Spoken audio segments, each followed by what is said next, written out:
yang kali ini berjudul tentang kisah tumbal proyek pembangunan jembatan.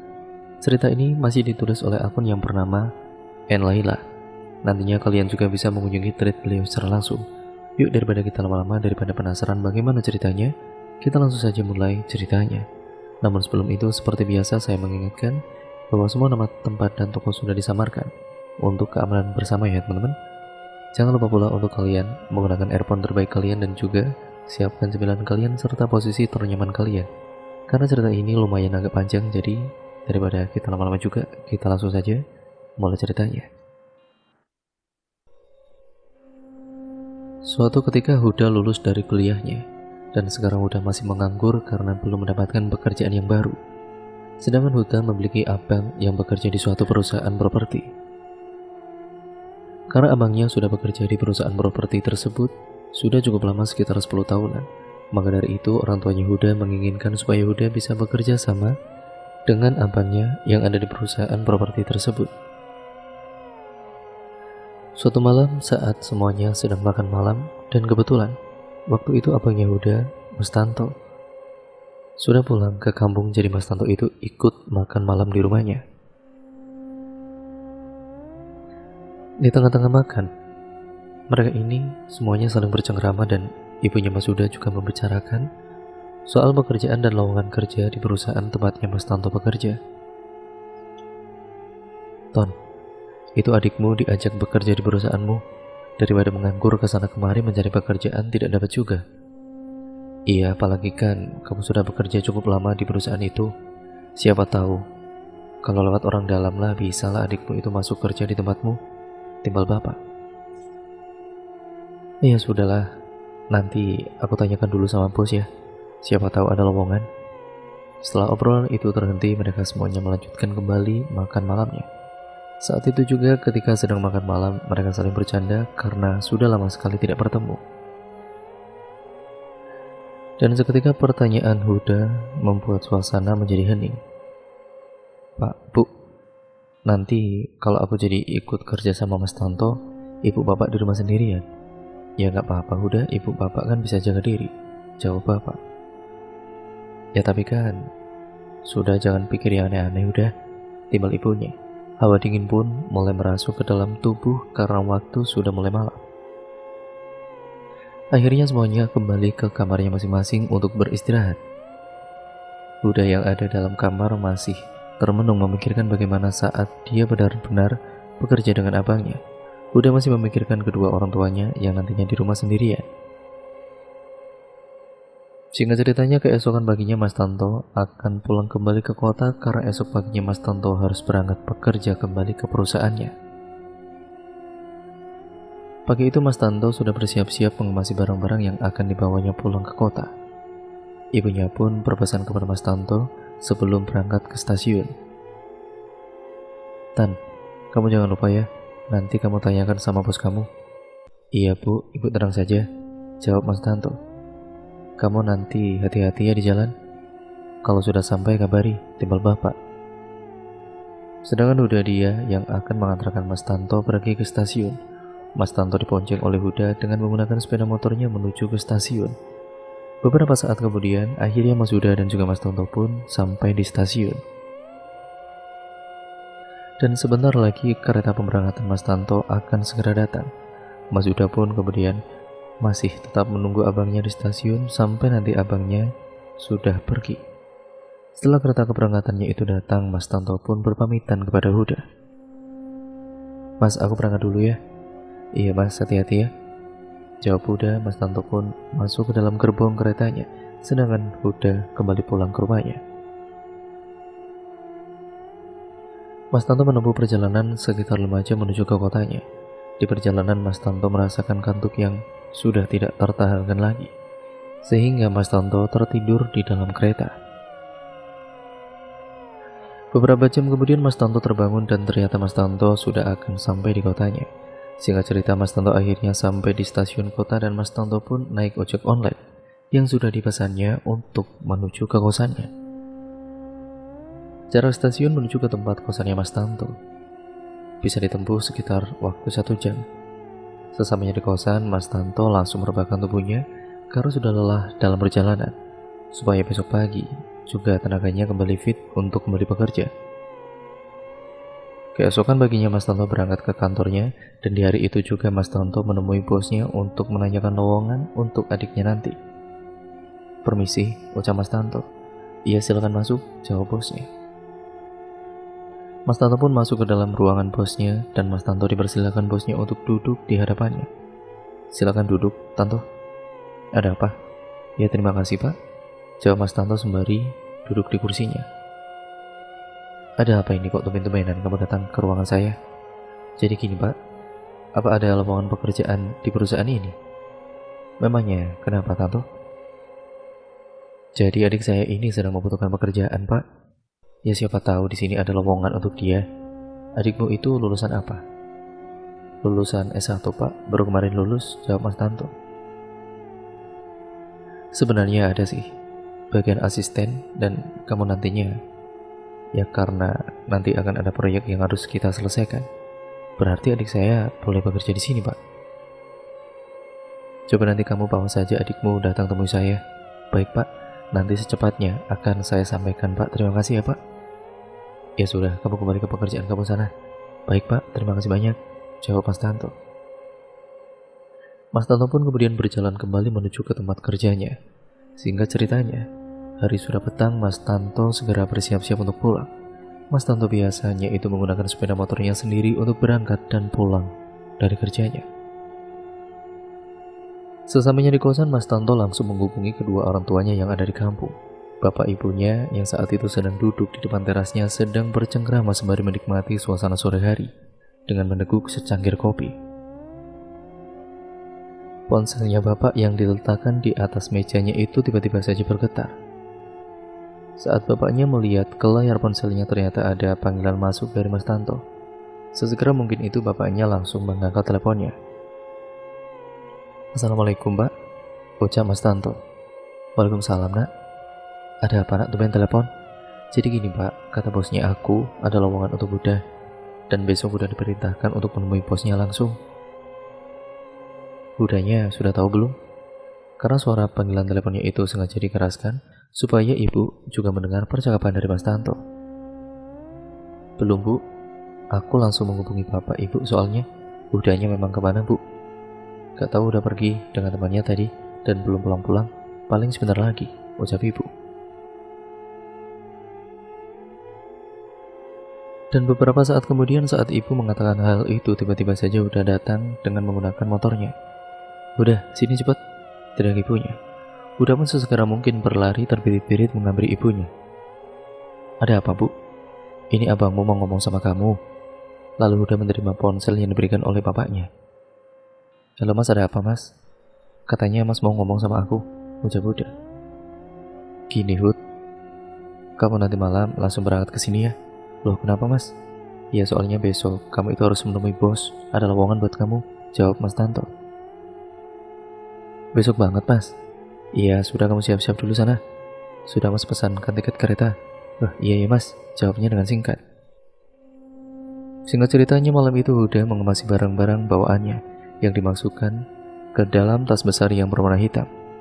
Huda sedikit berat rasanya untuk meninggalkan kedua orang tuanya yang nantinya di rumah mereka sendirian. Namun karena demi membahagiakan kedua orang tuanya, dengan berat hati Huda pun menerima lowongan kerja dari abangnya. Malam itu Huda diantarkan oleh bapak ibunya dengan menggunakan mobil yang disewa milik tetangganya untuk menuju stasiun. Perjalanan menuju ke stasiun sekitar 1 jam. Beberapa saat kemudian, akhirnya Huda sampai juga di stasiun. Mereka menunggu terlebih dahulu kereta yang akan membawa keberangkatan Huda menuju ke kota. Setelah menunggu sekitar 30 menit, akhirnya kereta yang akan ditumpangi oleh Huda pun sampai. Sebelum masuk ke dalam keretanya, Huda ini memeluk kedua orang tuanya terlebih dahulu. "Kamu hati-hati di jalan ya Huda. Kamu yang nurut sama Mas Tanto." "Iya, nanti kalau sudah sampai, ya kabari ya," timpal bapaknya.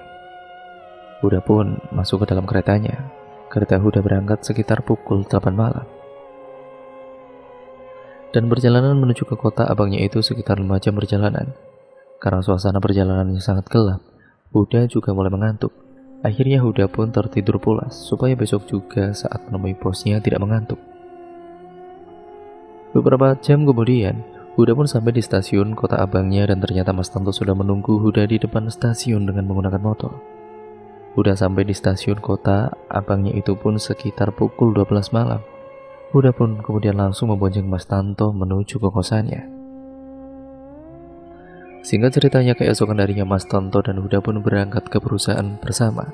Saat di kantor, Huda langsung diantarkan oleh Mas Tanto menuju ke ruangan bosnya. "Permisi," ucap Mas Tanto. "Iya, silakan masuk," jawab dari dalam ruangan itu. Mas Tanto lalu membuka pintunya dan masuk ke dalam disertai Huda yang mengekor di belakangnya. "Silakan duduk," ucap bosnya. Mas Tanto dan juga Huda pun duduk di kursi yang berhadapan dengan bosnya. "Ini Pak adik saya, kenalin Pak, namanya Huda," ucap Mas Tanto. Lalu Huda bersalaman dengan bosnya sembari berkenalan. "Jadi kamu benar-benar serius mau bekerja di perusahaan ini?" "Iya Pak, saya serius," jawab Huda. "Kalau begitu, kamu nanti akan saya tempatkan sebagai asisten abangmu ya? Kamu sanggup kan?" "Iya Pak, saya sanggup." "Kalau begitu, kamu mulai hari ini bisa mulai bekerja. Ruangan kamu sama dengan Tanto ya," jelas bosnya. Kemudian Mas Tanto dan Huda pun kembali ke tempat ruangan kerjanya. Hari itu juga Huda diberitahu cara kerjanya oleh Mas Tanto. Singkat ceritanya, suatu ketika perusahaan properti tersebut mendapatkan proyek baru, yaitu dipercayakan untuk membangun proyek jembatan sungai yang cukup besar. Dan saat itu juga Mas Tanto ternyata memenangkan tender dari perusahaan lain. Jadi Mas Tanto mendapatkan bonus yang cukup banyak dari bosnya. Namun untuk proyek pembangunan jembatan tersebut masih kekurangan banyak dana.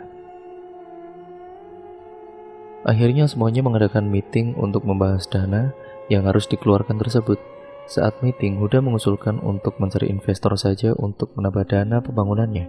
Dan usulan Huda itu pun diterima oleh bos pemilik perusahaan tersebut.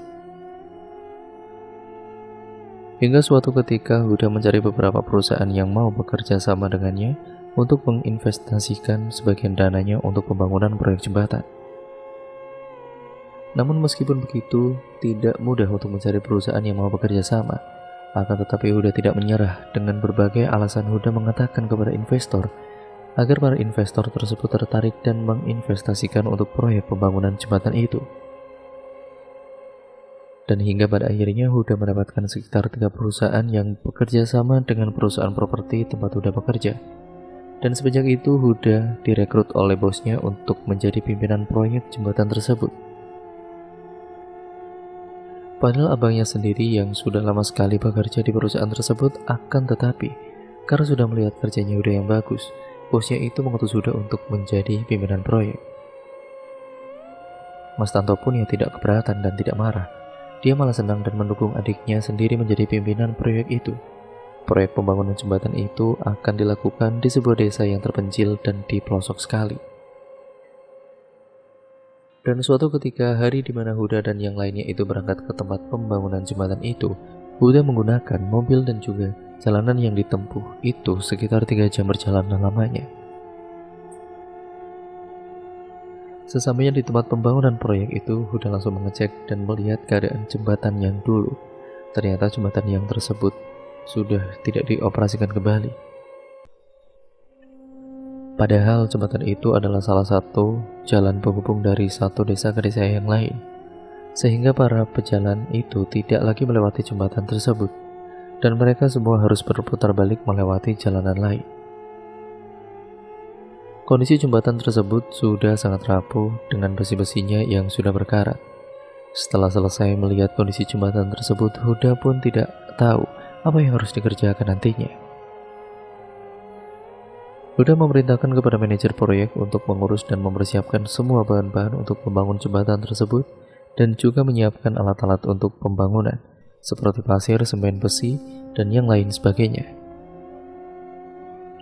Sebelum pelaksanaan jembatan tersebut dilaksanakan, Huda izin terlebih dahulu ke kelurahan setempat dan beberapa petua yang ada di desa tersebut untuk izin pembuatan jembatan tersebut. Setelah mendapatkan izin, Huda pun mulai merancang desain jembatan itu. Namun saat akan dilaksanakan pemasangan batu pertamanya untuk pembangunan jembatan, akan tetapi Huda dicegat terlebih dahulu oleh para tetua. Katanya sebelum melaksanakan pembangunan jembatan tersebut harus dilakukan ritual terlebih dahulu dan harus ada sesajen untuk para penunggu jembatan itu. Sebelum pembangunan jembatan, sebaiknya melakukan ritual dan siapkan beberapa sesajen supaya pembangunannya berjalan dengan lancar, ucap petua tersebut. Huda sebagai pendatang akhirnya Huda mengikuti saja apa yang diperintahkan oleh petua tersebut. Apa saja syaratnya, Pak? Syaratnya siapkan kepala kerbau yang berwarna hitam dan beberapa sesajen. Lalu Huda pun mengikuti saja dan menyiapkan uang untuk membeli perlengkapan tersebut. Huda memerintahkan kepada Pak Hasan selaku pemegang dana pembangunan untuk menyiapkan uang untuk membeli kerbau dan beberapa sesajen yang lainnya. Lalu Pak Hasan memerintahkan kepada salah satu pekerjanya untuk pergi mencari kepala kerbau hitam sebagai ritual sesajennya. Kamu tolong pergi ya sekarang dan carikan kemana saja kepala kerbau, pokoknya yang hitam tersebut. Pinta Pak Hasan selaku manajer dan iya Pak, jawabnya. Lalu Pak Hasan itu memberikan uang untuk membeli kerbau hitam itu. Pekerja tersebut pun pergi untuk mencari di mana peternakan yang menjual kerbau hitam. Sudah ke berbagai peternakan didatangi, namun tidak ada juga kerbau yang berwarna hitam yang diminta. Hingga ada satu peternakan yang menjual kerbau berwarna hitam tersebut. Dan karena sudah cocok dengan apa yang dicari dan harganya juga sudah cocok, akhirnya pekerja tersebut langsung membayar kerbau hitam itu. Dan kerbau dibawa dengan menggunakan mobil pick-up menuju ke tempat pembangunan proyek tersebut. Ketika setelah kerbau itu sampai di lokasi, kerbau hitam itu langsung disembelih kepalanya. Dan kepalanya saja yang diambil sedangkan tubuh kerbau tersebut dibagikan kepada warga sekitar. Akhirnya malam itu, kepala kerbau hitam tersebut langsung dikubur di bawah jembatan yang akan dibuat. Lalu di atasnya diberikan sesajen seperti kembang 7 rupa, buah-buahan, jajanan tradisional, dan lain sebagainya. Ritual tersebut dipimpin oleh salah satu petua yang ada di sana dan juga bisa disebut supranatural lah, seperti itu. Setelah semua ritual sudah dilaksanakan keesokan harinya, batu pertama untuk pembangunan jembatan tersebut langsung ditanam dan disaksikan oleh para kelurahan serta warga sekitar juga. Setelah selesai batu pertama tersebut ditanam, pembangunan jembatan itu pun mulai dikerjakan. Hal itu semuanya sibuk. Hari itu semuanya sibuk dengan pekerjaannya masing-masing. Huda mencari pekerja proyek dari desa itu sendiri yang jumlahnya banyak, sekitar 15 orang. Saat itu Huda mengawasi kerjanya para pekerja proyek dan memandu pembangunan jembatannya. Saat semuanya tengah sibuk dengan pekerjaannya masing-masing, dan Huda duduk di tenda yang sudah disediakan bersama dengan manajer yaitu Pak Hasan. Mereka sedang membahas rancangan jembatan dan juga biaya yang harus dikeluarkan. Tiba-tiba saja siang itu juga Huda merasakan kalau ada suara wanita yang bersenandung. Seketika juga Huda dan Pak Hasan bulu kuduknya merinding. Namun karena penasaran, Huda pun keluar untuk melihat dan juga mencari di mana suara wanita bersenandung itu berada. Saat dilihat di sekeliling, tidak ada siapa-siapa di sana. Huda pun tidak terlalu menghiraukan akan hal tersebut. Huda kembali ke tenda dan membahas bersama dengan Pak Hasan. Singkat ceritanya, saat prosesi pencabutan tiang panjang itu dilakukan dengan mesin angkat tiang panjang itu. Ya, karena tiang panjang tersebut sudah rapuh dan bahaya, jadi akan diganti dengan yang baru lagi. Saat sedang pengangkatan tiang panjang tersebut sedikit tersendat karena tiang panjang yang tertanam sekitar 10 meter tersebut susah untuk diangkat. Namun beberapa jam kemudian akhirnya tiang panjang tersebut sudah bisa diangkat. Kedalaman lubang tiang panjang tersebut sangat dalam dan terlihat sangat gelap sekali. Saat Huda melihat ke bawah lubang tersebut, betapa terkejutnya Huda melihat di bawah lubang tiang panjang itu ada sosok buaya putih. Namun anehnya buaya putih itu hidup. Padahal kan sudah tertimpa oleh tiang panjang beberapa tahun yang lalu. Sontak Huda tidak berani menatap lagi ke bawah karena buaya putih itu tiba-tiba matanya berwarna merah menyala. "Kenapa Pak? Ada apa?" "Ada buaya putih di dalam sana," ucap Huda. "Buaya putih?" tanyanya. Lalu para pekerja dan juga Pak Hasan pun yang penasaran melihat ke bawah lubang bekas tiang panjang itu. Namun saat mereka melihat ke bawah, katanya tidak ada apa-apa di bawah, dan akan tetapi saat sudah melihat kembali ke lubang tersebut, buaya itu masih ada di bawah sana. Akhirnya, karena tidak sanggup untuk melihat ke arah bawah itu ataupun ke arah buaya putih itu, Huda akhirnya kembali ke tenda dan proses penancapan tiang panjang dihentikan sejenak. Lalu beberapa jam kemudian Huda melihat kembali ke arah lubang tersebut dan ternyata sosok buaya putih itu sudah tidak ada, dan akhirnya pemasangan tiang panjang mulai ditanam. Pencabutan dan pemasangan tiang panjang masih dilakukan di tiang panjang pertama, sedangkan di tengah dan di ujung belum dilepas serta belum diganti. Sebelumnya, bagian atas jembatan tersebut dibongkar semuanya untuk memudahkan pemasangan tiang panjangnya.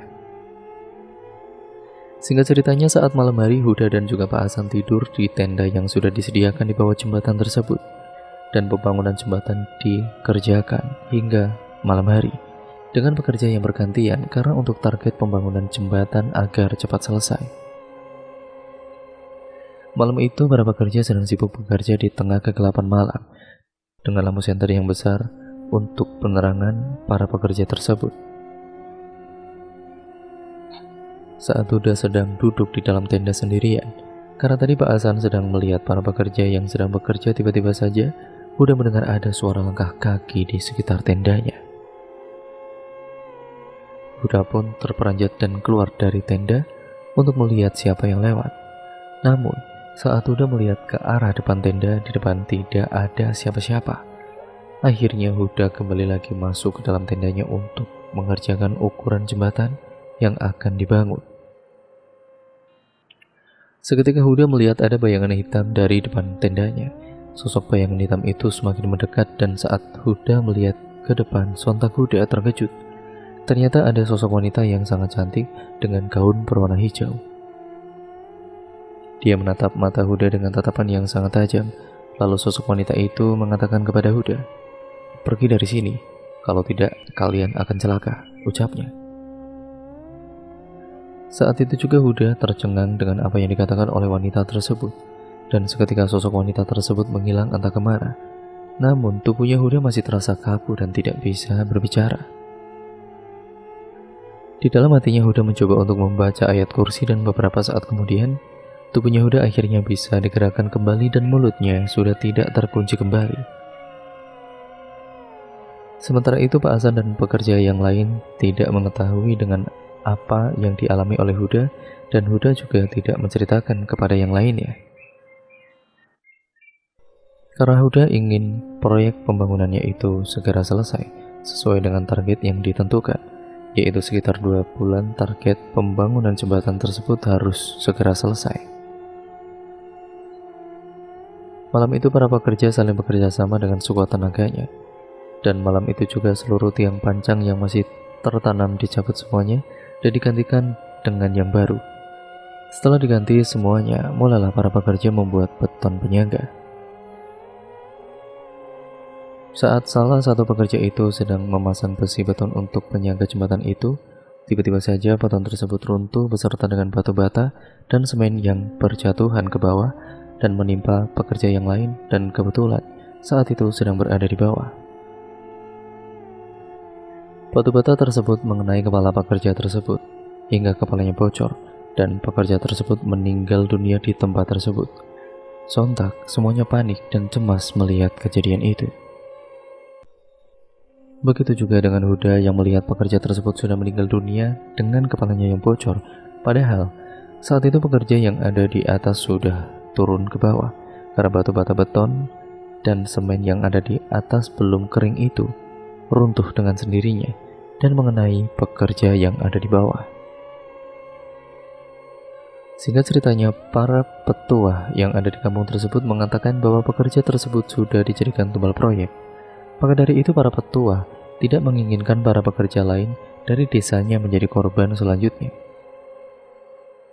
Akhirnya para petua mengatakan, "Kalau kalian mau melanjutkan pembangunan proyek ini, saya minta para pekerja dari desa ini diberhentikan dan kalian membawa pekerja sendiri yang lain," ucapnya. Dari kejadian tersebut, pembangunan proyek jembatan tersebut dihentikan sementara. Huda juga menceritakan semuanya kepada abangnya, yaitu Mas Tanto. Mas Tanto juga terperanjat, sempat tidak percaya dengan apa yang dikatakan oleh Huda tentang pekerja yang sudah dijadikan tumbal proyek. Karena bos pemilik perusahaan tersebut menginginkan pembangunan jembatan itu tetap dilanjutkan, akhirnya Huda mencari para pekerja proyek dari kota tersebut dan dibawa ke daerah pembangunan jembatan itu. Akhirnya setelah sekitar 1 bulan pembangunan proyek tersebut dihentikan, Huda dan yang lainnya kembali lagi ke tempat pembangunan proyek tersebut. Siang itu mulai kembali para pekerja bekerja sesuai dengan bagiannya masing-masing. Namun betapa terkejutnya Huda yang berdiri di samping sungai di bawah jembatan, dia melihat ada sosok buaya putih itu yang saat itu dia lihat dalam lubang tiang pancang. Buaya putih itu menatap ke arah Huda dengan tatapan merah menyala.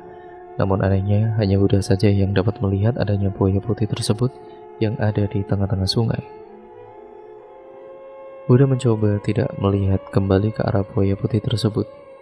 Dia berbicara dengan Pak Hasan membahas biaya yang akan dikeluarkan untuk pembangunan dan bahan-bahan yang sudah habis untuk jembatan itu. Karena masih penasaran, akhirnya Huda melihat kembali ke arah sungai. Saat Huda melihat, ternyata sosok buaya putih itu sudah tidak ada lagi di sana. Huda melihat para pekerja dan progres pembangunan jembatan yang masih berjalan sekitar 40%. Saat itu Huda mencoba untuk melihat ke atas jembatan yang betonnya sudah kering. Dan saat Huda melihat ke arah jembatan ataupun ke bawah jembatan itu, Huda melihat ada sosok yang dikenalinya ada di bawah jembatan. Saat Huda lihat, ternyata ada sosok pekerja yang saat itu tertimpa semen batu bata beton. Sosok pekerja tersebut terlihat penuh dengan darah dari kepalanya, dan wajahnya sangat memucat. Sosok pekerja itu melihat dari bawah ke arahnya Huda dengan tatapan yang sayu dan datar serta pucat. Sontak Huda terperanjat dan ketakutan, sehingga para pekerja melihat Huda keheranan. "Kenapa Pak, ada apa?" tanya salah satu pekerja. Namun Huda tetap saja tidak menjawab apa yang ditanyakan oleh para pekerja itu. Huda masih tetap menutup kedua matanya karena ketakutan. Benar-benar pekerja yang meninggal itu sangat mengerikan dengan darah yang bercucuran dari kepalanya. Karena Huda tidak kuat melihatnya, akhirnya Huda pun pingsan. Dan para pekerja langsung sigap mengangkat tubuhnya Huda menuju ke tenda yang ada di pinggiran sungai itu. Pak Hasan yang ada di bawah pun menanyakan kepada para pekerja yang lain. Huda kenapa?" "Nggak tahu Pak, tadi itu pingsan di atas tadi." "Ya sudah, baringan saja di tenda. Kalian kembali lagi bekerja," ucap Pak Hasan. Pak Hasan mencoba membangunkan Huda dan beberapa saat kemudian Huda pun terbangun, tersadarkan dirinya. Namun saat Huda tersadar, dia sedikit linglung dan kebingungan. "Kamu kenapa Huda?" tanya Pak Hasan. "Tadi aku melihat ada arwahnya pekerja yang waktu itu meninggal Pak. Arwah tersebut menatap saya dengan kepalanya penuh dengan darah yang bercucuran. Dia juga melambaikan tangannya kepada saya," ucap Huda. Kamu sedang berhalusinasi itu.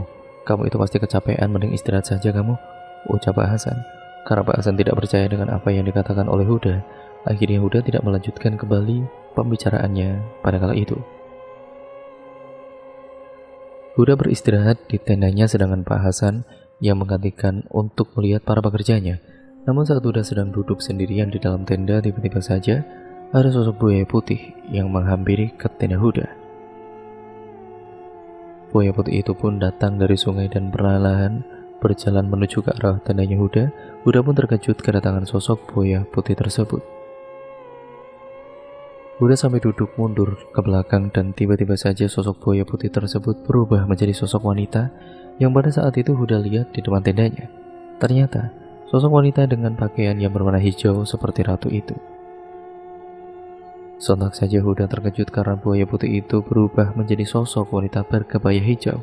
Sosok wanita tersebut mengatakan kembali kepada Huda, "Pergi dari sini atau nanti kalian bakalan celaka." Seketika sosok wanita berkebaya hijau itu pergi menghilang entah kemana. Jantungnya Huda benar-benar berdebar dan serasa mau copot karena didatangi oleh wanita tersebut secara terus-terusan. Singkat ceritanya, Malam harinya saat Huda sedang tertidur, dia bermimpi kembali didatangi oleh sosok wanita berkebaya hijau itu.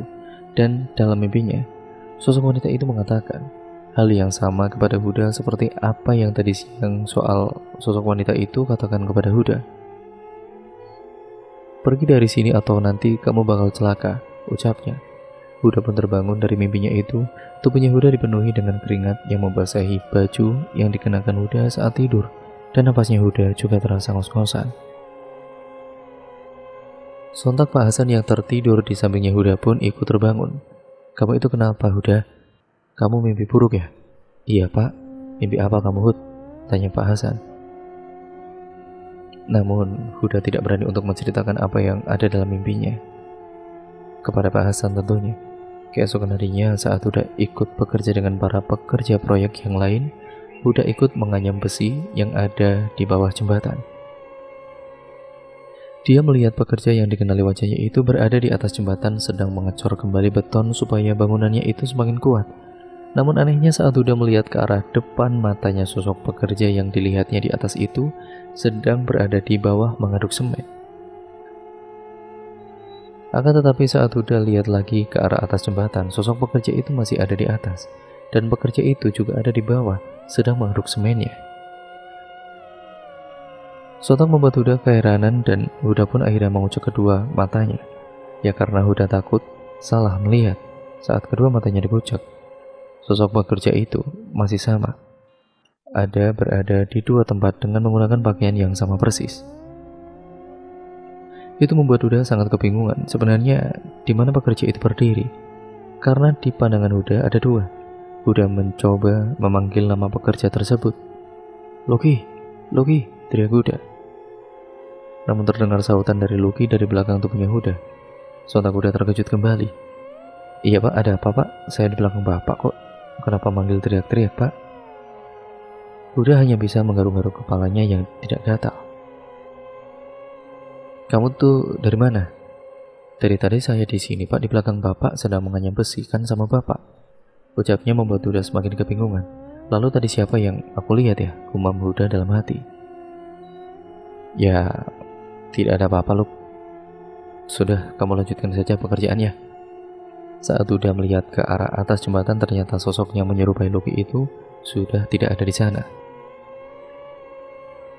Namun ketika Huda melihat ke arah depan, sosok Loki tersebut berubah menjadi sosok wanita cantik dengan pakaian kebaya berwarna hijau, menatap ke arah Huda dengan tajam.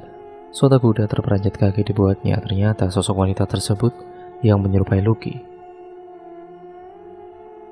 Namun kenapa sosok wanita tersebut menyerupai tubuhnya Loki, gumam Huda dalam hati. Singkat ceritanya, saat malam hari tiba, semua bekerja pada saat malam hari. Begitu juga dengan Loki yang bekerja pada malam hari tersebut. Tiba-tiba saja hujan gerimis datang dan mengguyur tempat pembangunan jembatan tersebut. Namun pembangunan jembatan tersebut masih tetap harus saja dijalankan. Hingga akhirnya Loki yang ada di atas jembatan sedang memasang besi beton. Loki ini terpleset dan terjatuh ke bawah. Bukan terjatuh ke bawah sungai, melainkan Loki terjatuh ke dalam mesin pengaduk semen dan pasir yang banyak sekali semennya. Sehingga tubuhnya Loki itu masuk ke dalam dan seketika mesin pengaduk semen itu pun diberhentikan. Seluruh tubuhnya Loki mengeras dan tidak tampak lagi wujudnya Loki. Loki pun dinyatakan meninggal dunia pada waktu itu. Pembangunan proyek tersebut masih tetap berjalan, akan tetapi Huda pulang ke kota bersama dengan Pak Hasan untuk mengantarkan jenazahnya Loki kepada kedua orang tuanya. Kedua orang tuanya pun menangis histeris karena semen yang merekat di tubuhnya Loki itu pun mengeras dan tidak bisa dikupas sama sekali. Sehingga terpaksa jenazahnya Loki dikubur bersamaan dengan semen yang melekat di dalam tubuhnya itu. Huda pun kembali beberapa hari di kosannya Mas Tanto. Dia menceritakan kembali apa yang sudah terjadi dengan pekerja proyek tersebut. Karena merasa banyak kejanggalan dan Mas Huda selalu didatangi dengan sosok-sosok yang selama ini belum pernah Huda lihat. Huda mengatakan kepada abangnya, "Mas, gimana kalau proyek ini kita hentikan saja Mas? Karena sudah ada 2 pekerja yang kecelakaan dan kemungkinan mereka sudah dijadikan tumbal," ucap Huda. "Jangan Hud, ini proyek bagus loh dan pasti bos juga akan melarang untuk menghentikan proyek ini. Tapi mas, sudah, yang penting kamu itu selalu berdoa saja meminta perlindungan kepada Allah, ucap Mas Tanto. Akhirnya setelah beberapa hari, Huda dan Pak Hasan pun datang kembali ke tempat proyek pembangunan jembatan itu. Kali ini bosnya ikut ke TKP untuk melihat sejauh mana pembangunan jembatan yang sudah dikerjakan. Dan saat itu progres pembangunan jembatan sudah berjalan sekitar 70%. Singkat ceritanya, saat malam hari dengan posisi gemuruh hujan deras, Huda dan juga Pak Hasan pun tidur di dalam tenda, dan pekerja lainnya pun diberhentikan karena hujannya sangat deras. Saat itu juga dalam tenda dengan penerangan lampu yang samar-samar, Huda mencium aroma bau kembang-kembangan yang sangat harum sekali dan menyeruak di hidungnya. Sedangkan Pak Hasan yang satu tenda dengan Huda sudah tertidur pulas di samping Huda. Terdengar suara langkah kaki dari depan tendanya, dan terlihat ada bayangan hitam dari tenda meskipun hujan deras mengguyur, akan tetapi suara langkah kaki tersebut masih terdengar dengan jelas di telinganya Huda. Dan karena penasaran, Huda pun keluar dari tendanya untuk melihat sebenarnya ada apa di luar. Saat Huda mengintip dari balik tendanya, betapa terkejutnya Huda melihat ada sosok wanita dengan kebaya hijau. Dan tidak hanya itu saja, di belakang tubuhnya sosok wanita tersebut terdapat para pekerja yang sudah meninggal. Pekerja itu yang pertama tertimpa batu bata dengan kepalanya yang bercucuran darah itu. Dan yang kedua adalah Lucky yang terjatuh ke dalam mesin pengaduk semen dengan tubuhnya yang penuh dengan semen kering yang menempel di tubuhnya. Sosok wanita tersebut mengatakan kembali kepada Huda, "Pergi dari sini. Kalau kamu tidak mau pergi, kamu sendirilah yang akan menjadi korban selanjutnya seperti mereka ini." Ucapnya, tubuhnya Huda pun terasa sangat kaku dan mulutnya serasa terkunci. Sedangkan hujan masih terus mengguyur dan tubuhnya Huda pun bulu kuduknya benar-benar semakin merinding. Pak Hasan yang sudah tertidur tidak mendengar ada suara pembicaraan tersebut. Dan beberapa saat kemudian sosok wanita tersebut menghilang beserta dengan kedua pekerjanya yang meninggal dunia itu. Setelah sosok itu pergi, Huda kembali masuk ke dalam tendanya dengan tubuhnya yang basah kuyup dan menutup kembali tendanya Huda menggunakan pakaiannya yang sudah basah kuyup tersebut. Malam itu Huda menggigil karena tubuhnya terasa dingin dan ditambah didatangi oleh sosok wanita dan arwahnya pekerja itu. Sampai-sampai Huda tidak bisa tertidur karena masih kepikiran tentang apa yang diucapkan oleh sosok wanita tersebut. Singkat ceritanya, keesokan paginya pekerja itu melanjutkan kembali pekerjaannya dengan keadaan tanahnya yang masih basah karena sudah diguyur hujan tadi malam. Siang itu semuanya sibuk dengan pekerjaannya masing-masing. Huda sedikit demam karena semalaman terguyur air hujan. Namun Huda masih tetap melanjutkan pekerjaannya dan tetap mengawasi para pekerjanya, dan juga Huda ikut bantu-bantu. Saat itu panas terik matahari sangat menyengat ke dalam tubuh. Siang itu Pak Hasan juga ikut mengawasi para pekerja pada bagian atas jembatan. Sedangkan Huda berada di bawah jembatan mengawasi pekerja yang ada di bawah jembatan itu. Tiba-tiba saja Huda pingsan karena mungkin kecapean dan juga tidak kuat dengan terik matahari yang sangat panas. Padahal tadi malam habis hujan deras, siangnya malah sebaliknya panas menyengat sekali. Para pekerja yang lain membantu mengangkat tubuhnya Huda dan dibawa ke dalam tenda Pak Hasan yang saat itu sedang berdiri di atas jembatan. Melihat Huda diangkat, para pekerja langsung ikut turun untuk melihatnya. Huda dibaringkan di dalam tenda dan Pak Hasan meminta kepada salah satu karyawan untuk membelikan teh hangat untuk Huda. "Tolong belikan teh hangat dan yang lainnya kembali ke pekerjaannya masing-masing," ucap Pak Huda sembari memberikan uang kepada salah satu pekerjanya. Pak Hasan mencoba membangunkan Huda yang masih belum tersadar dengan minyak angin kayu putih. Dan sekitar 20 menit kemudian Huda pun tersadarkan diri. "Kamu kenapa Huda?" tanya Pak Hasan. "Gak tahu Pak, tadi tiba-tiba pingsan, kayaknya kecapean. Dan juga di depan kan sangat panas sekali Pak." Dan beberapa saat kemudian pekerja yang diperintah untuk membelikan teh hangat itu datang. Lalu teh hangat itu kemudian langsung diberikan kepada Huda oleh Pak Hasan. Ini diminum dulu supaya mendingan, ucap Pak Hasan. Huda meneguk teh hangat tersebut dengan perlahan-lahan. Huda pun hanya menunggu di dalam tenda karena dia masih terasa lemas sekali tubuhnya. Sedangkan Pak Hasan yang mengawasi para pekerjanya itu. Malam harinya Huda mendingan, dan sekarang giliran Huda yang menjaga para pekerja yang bergantian shift, dan giliran Pak Hasan yang beristirahat di dalam tenda. Saat Huda sedang terduduk mengawasi para pekerjanya itu, dari arah seberang sungai Huda melihat ada sosok wanita yang berdiri menatap tajam ke arah Huda, dan anehnya sosok wanita dengan berkebaya hijau itu berubah menjadi sangat banyak jumlahnya. Namun sosok wanita berkebaya hijau itu tiba-tiba saja menghilang dengan sendirinya. Huda tidak terlalu menghiraukan lagi sosok wanita itu. Para pekerja sedang berada di atas jembatan, sedang meratakan kembali cor-corannya, sedangkan Huda duduk tepat di bawah samping jembatan. Tiba-tiba saja Huda tertimpa oleh sebuah batu yang berada di atas jembatan. Entah kenapa, batu tersebut jatuh dengan sendirinya. Padahal pekerja yang ada di atas jembatan tidak menyenggol sama sekali batu tersebut, sehingga mengenai kepalanya Huda dan Huda jatuh pingsan kembali. Huda langsung dilarikan ke rumah sakit dan kata dokternya untuk Huda tidak kenapa-napa, hanya cedera kepala ringan saja. Hanya saja kepalanya harus diperban karena terdapat banyak luka yang cukup parah karena tertimpa batu dari atas itu. Karena merasa ada kejanggalan, akhirnya Huda mendatangi ke salah satu supranatural yang ada di desa tersebut. Supranatural tersebut langsung datang ke tempat pembangunan untuk melihat apa yang sebenarnya terjadi. Kita sebut saja namanya Pak Agus ya teman-teman. Nah, Pak Agus ini langsung duduk di samping sungai dengan duduk bersila, lalu Pak Agus merapalkan mantranya yang entah apa itu. Beberapa saat kemudian, saat merapalkan mantranya, tiba-tiba Huda melihat ada sosok buaya putih yang terlihat di sungai. Sosok itu Pak Agus melakukan ritualnya. Saat itu Pak Agus melakukan ritualnya pada saat malam hari sehingga membuat suasana semakin mencekam. Pak Agus pun berbicara dengan sosok buaya putih tersebut, namun entah apa yang dikatakannya. Setelah selesai berbicara dengan sosok buaya putih tersebut, beberapa saat kemudian sosok buaya putih itu menghilang dan Pak Agus mengatakan kepada Pak Hasan dan juga Pak Huda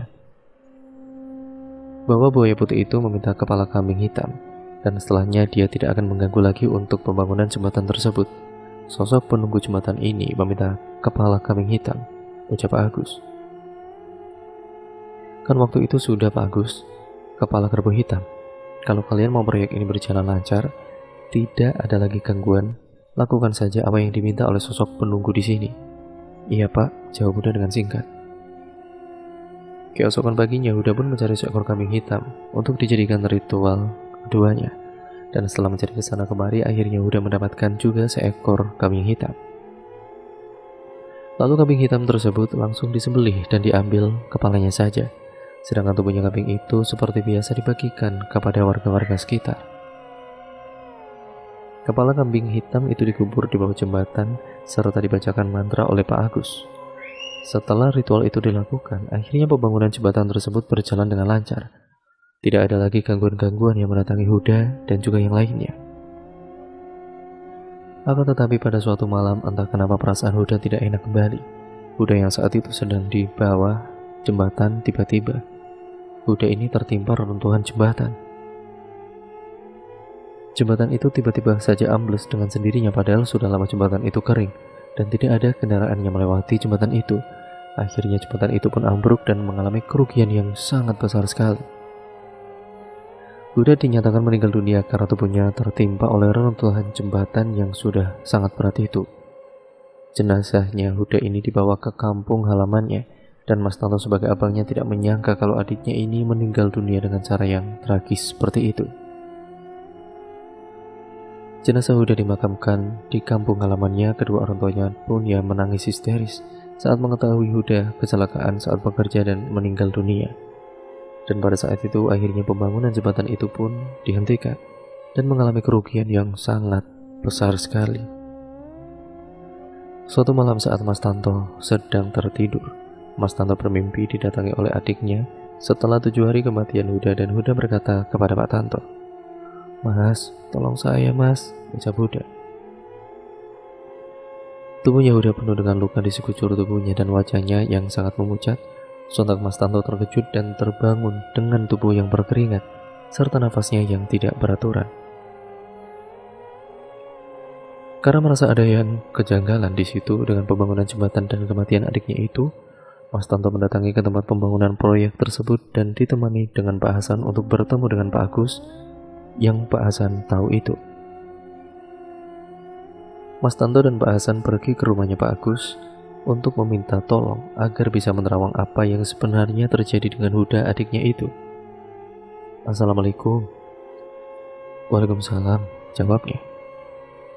Lalu Pak Agus pun mempersilahkan mereka untuk masuk ke dalam rumahnya. "Silakan masuk," ucapnya. Lalu Mas Tanto dan Pak Hasan pun masuk ke dalam rumahnya. "Ada apa ini?"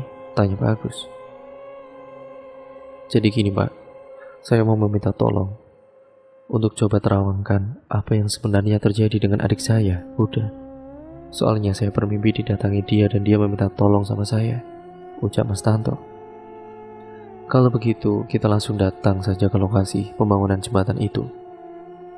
Dan mereka pun semuanya pun akhirnya datang ke lokasi pembangunan jembatan yang diberhentikan.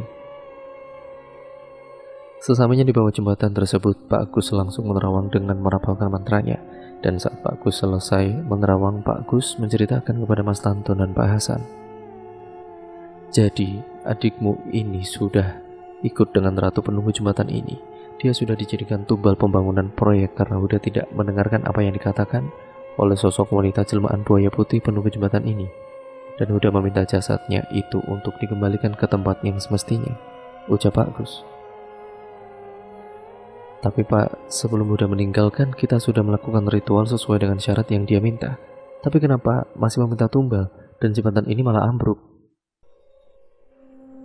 "Ya karena sosok wanita itu kan tidak ingin jembatan itu dibangun, meskipun katanya harus ada syarat terlebih dahulu, namanya jin itu kan licik. Kalian percaya saja sama mereka," jawab Pak Agus. Lalu Pak Agus berjalan mencari, siapa tahu ada sesuatu di tempat kejadian kecelakaan Huda saat itu. Dan betapa terkejutnya Pak Agus melihat ada tulang tangan yang ada di dalam lubang kalian yang entah itu lubang kalian apa. Dan anehnya baru 7 hari meninggal, namun tangannya itu hanya tersisa tulang belulang saja dan dagingnya entah kemana. Memang saat jenazahnya udah dibawa pulang dalam keadaan tangannya buntung.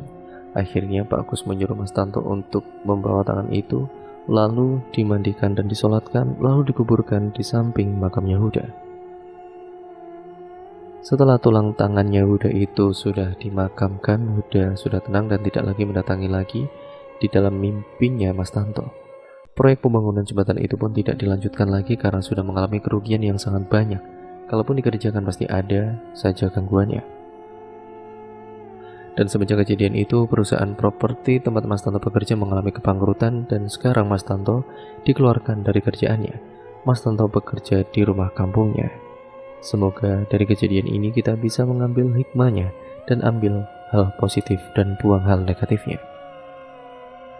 Dan cerita pun akhirnya selesai sampai di sini ya teman-teman. Terima kasih untuk kalian semua yang sudah menyimak video kali ini dan cerita kali ini.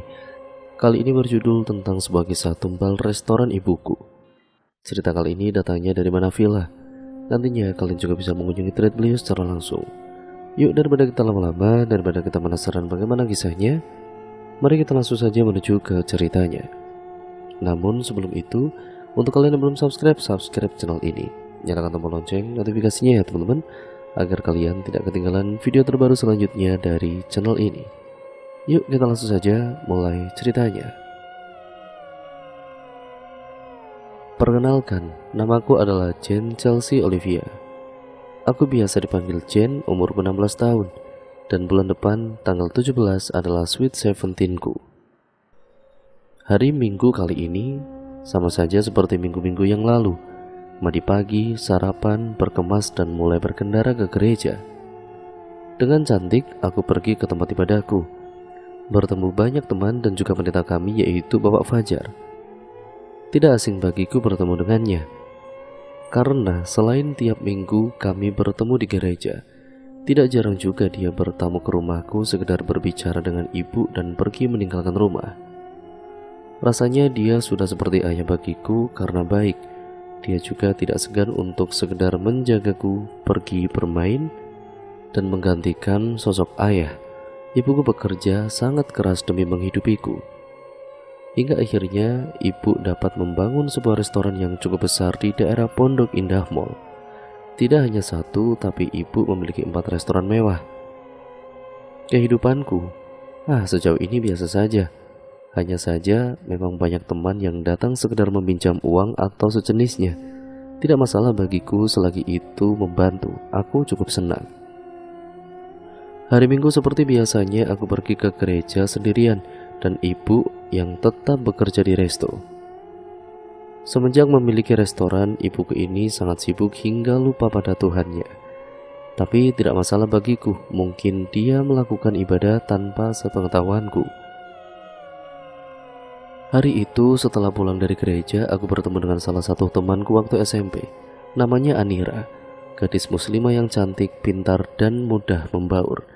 Oh ya, semua nama sudah disamarkan ya teman-teman. Untuk kepentingan keamanan bersama ya teman-teman. Yuk kita lanjut.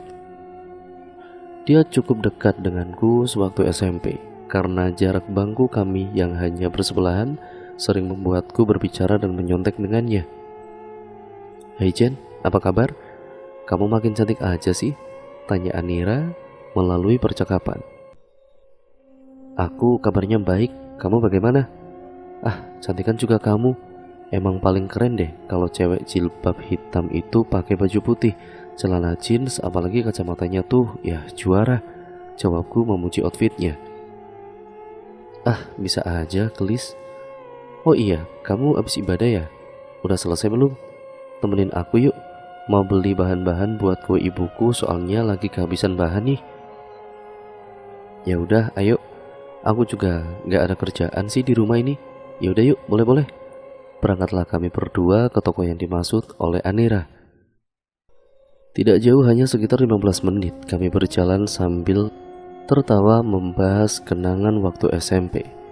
Sesamanya di toko, Anira ini langsung memesan semua yang dia butuhkan dan aku hanya memerhatikan.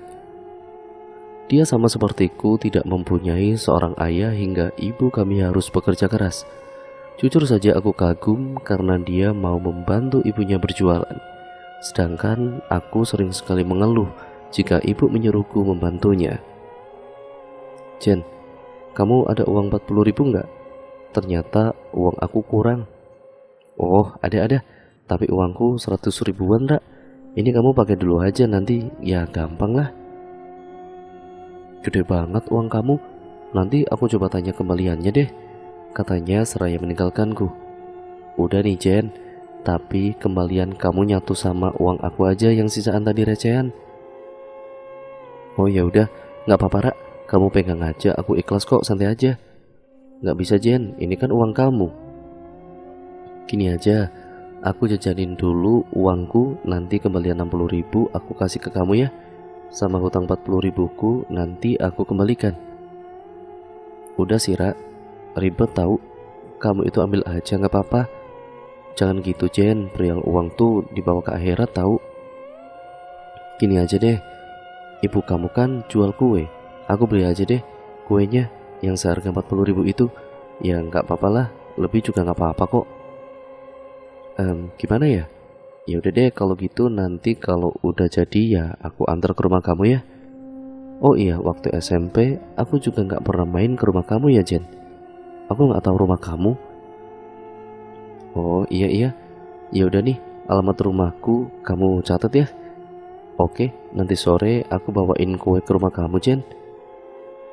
Ya udah iya. Sekarang aku pulang ya. Aku tunggu kamu di rumah. See you Uti, kataku selagi beranjak pergi. Aku pulang sampai di rumah langsung mandi berganti baju. Sungguh hari yang panas untukku. Jam menunjukkan pukul 12:30. Anira bilang dia akan ke rumahku pukul 5 sore. Jadi aku ada waktu untuk tidur. Sampai akhirnya aku terbangun pukul 16:30. Sebentar lagi Anira sampai, pikirku. Dan benar saja, baru saja aku membuka pintu kamar, pembantuku Mbak Sinta ini sudah di depan kamar ingin memanggilku karena Anira sudah sampai. "Mbak, ada temannya tuh, jenenge Mbak Anira," katanya dengan aksen Jawanya. "Oh iya Mbak, terima kasih. Suruh masuk aja Mbak, aku tunggu di kamar," kataku menjawab. "Enggak Mbak," ujarnya sambil mengangguk tanda mengerti. Tidak lama Anira masuk ke kamarku. Ternyata dia belum berganti baju, hanya saja kali ini kacamatanya tidak dibawa. "Rumahmu gangnya kecil ya, tapi rumahmu kayak istana dong kayak begini," katanya dengan heran. "Ah, ini mah kecil, cuman 90 meter. Cuman lantainya aja sampai 3. Tetap aja gede, naik tangga rumahmu itu capek banget loh. Pantas lu langsing." "Oh iya, nih kuenya, harganya 35.000. Ini uang kembaliannya 5.000. "Ya ampun, sekali dibalikin sih Ra. Ambil aja sih, gak apa-apa udah." "Oh iya, ibu kamu bisnis restoran kan ya? Hebat ya ibu kamu." "Ya gitu deh, semenjak si brengsek pergi, ibu jadi kepaksa kerja keras buat aku. Tapi ibu gak sendirian kok ngerintisnya, berdua sama pendeta di gerejaku, Pak Fajar namanya. Baik tahu orangnya, gak kayak calon ayah baru itu mah fix," kata Anira memotong omonganku yang belum selesai. Berbincang kami cukup lama sampai waktu pukul 6 sore. Aku coba menawarkannya untuk sholat maghrib, tapi Anira ternyata sedang berhalangan sholat. "Aku lagi gak sholat, tapi aku mau ke kamar mandi. Mau ganti itu, boleh nggak?" "Oh, pantas gak sholat. Ya udah tuh pakai aja kamar mandiku. Kamu ada itunya, pembalutnya?" Ada nih, aku bawa dari rumah." Cukup lama menunggu Anira, mungkin dia kerepotan hampir 1 jam di dalam kamar mandi lalu dia keluar. Tapi terlihat jelas di lengan kanannya ada bercak darah yang lumayan banyak menurutku. "Kamu kenapa, Ra?" tanyaku dengan keheranan. "Kamu tadi keluar kamar ya?" tanyanya ketakutan tanpa menjawab pertanyaanku. Anira hanya memandangiku menunggu jawaban. Enggak, aku dari tadi di sini baca novel. Emang kamu kenapa?" "Di dalam situ." Aku belum selesai dia menjawab, tiba-tiba ibuku masuk ke dalam kamar. Dan Anira yang baru melihat ibuku langsung beranjak ke belakangku dan menutupi wajahnya. Ra, kamu kenapa? Itu ibuku. Kamu gak salaman?" "Ibu kamu kenapa bawa-bawa dia sih?" tanyanya aneh dan erat memeluk pinggulku. "Teman kamu kenapa sayang? Dia ketakutan ya?" tanya ibuku. "Iya," teriak Anira dengan keras. Ra, kita pulang yuk, aku antar kamu. Ayo berdiri, kuat kan?" kataku menenangkannya. Lalu kami kemudian berdua ini turun dari kamarku di lantai 2 ke garasi mobilku di bawah. Selama itu Anira tidak berani memanglingkan wajahnya ke arah tiap-tiap sudut rumahku. Aneh rasanya, karena selama ini temanku yang lain biasa saja saat bermain ke rumahku. Tapi kasus Anira, kenapa dia jadi begini? Kami di dalam mobil sekarang dan ku hidupkan mobil, injak gas dan kami pergi dari rumah. Di perjalanan Anira masih gemetar, ya mungkin masih panik pikirku. Baru saja inginku mulai pembicaraan, tiba-tiba Anira ini bicara. "Sebenarnya di rumah kamu itu ada apa sih Jen? Baru aku sekali main ke sana udah begini aja," katanya datar. "Hah, maksud kamu apa ya Ra? Kayaknya nggak apa-apa deh. Temen aku juga sering main, tapi nggak kenapa-napa kok. Oh iya, kamu belum cerita waktu di kamar mandi kamu kenapa?" "Di kamar mandi itu, ya waktu aku mau mencuci pembalut, tiba-tiba saja di wastafel kamu ada rambut panjang banget. Aku takut Jen.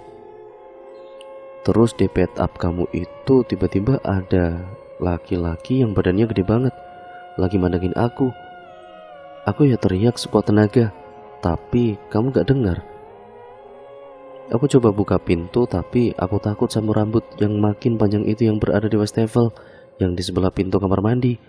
Aku jatuh, aku nangis, aku takut, Jen. Ini aneh menurutku karena 16 tahun aku di rumah itu gak pernah ada kejadian aneh kayak gitu. Tapi Anira yang bahkan belum sehari main sudah merasakan hal yang aneh begitu. Aku coba tenangin dia. Aku kasih dia minum dan aku coba rangkul dia karena posisi aku menyetir jadi agak susah juga. Sampai akhirnya kita sampai di rumah Anira. Dia langsung masuk ke rumahnya. Aku yang bingung harus apa ya, tiba-tiba saja ditanya oleh ibunya. "Anak ibu kenapa ya, nak?" tanya ibunya. Ku ceritakan apa yang dikatakan Anira saat di mobil ke ibunya. Ibunya hanya tersenyum tipis saat aku selesai menceritakannya. "Udah gak apa-apa, sekarang kamu pulang ya, apa mau nginep? Anira udah aman sama ibu, gak usah kamu pikirin lagi ya." Aku pulang aja deh, Bu. Udah malam juga soalnya." "Ya wes, hati-hati ya, nak." "Iya, Bu, permisi." Aku pulang ke rumah dan langsung menuju kamar untuk mengecek kamar mandiku. Ternyata tidak ada apa-apa seperti yang Anira katakan. "Oh, udah pulang anak ibu? Udah di kamar aja? Teman kamu gimana? Gak kenapa-napa kan?" tanya ibuku. "Gak apa-apa, tapi kenapa dia takut sama ibu ya?" "Gak apa-apa, namanya juga lagi dapet. Mungkin dia lagi halusinasi." Iya sih. Ya udah, aku mau tidur ya, Mah." Malam itu sekedar menutup mata saja rasanya sangat sulit. Sementara jam sudah menunjukkan pukul 1 pagi. Kejadian yang dialami Anira terus membayang di pikiranku.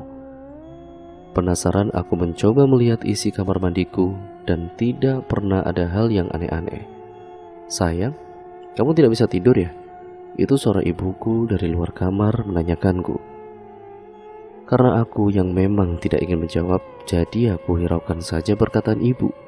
Jam menunjukkan pukul 2:13 dan aku masih belum bisa tidur juga. Namun tiba-tiba saja terdengar suara pria dari arah kamar mandi yang tengah tertawa. Dia seolah mendengar komedi yang sangat lucu.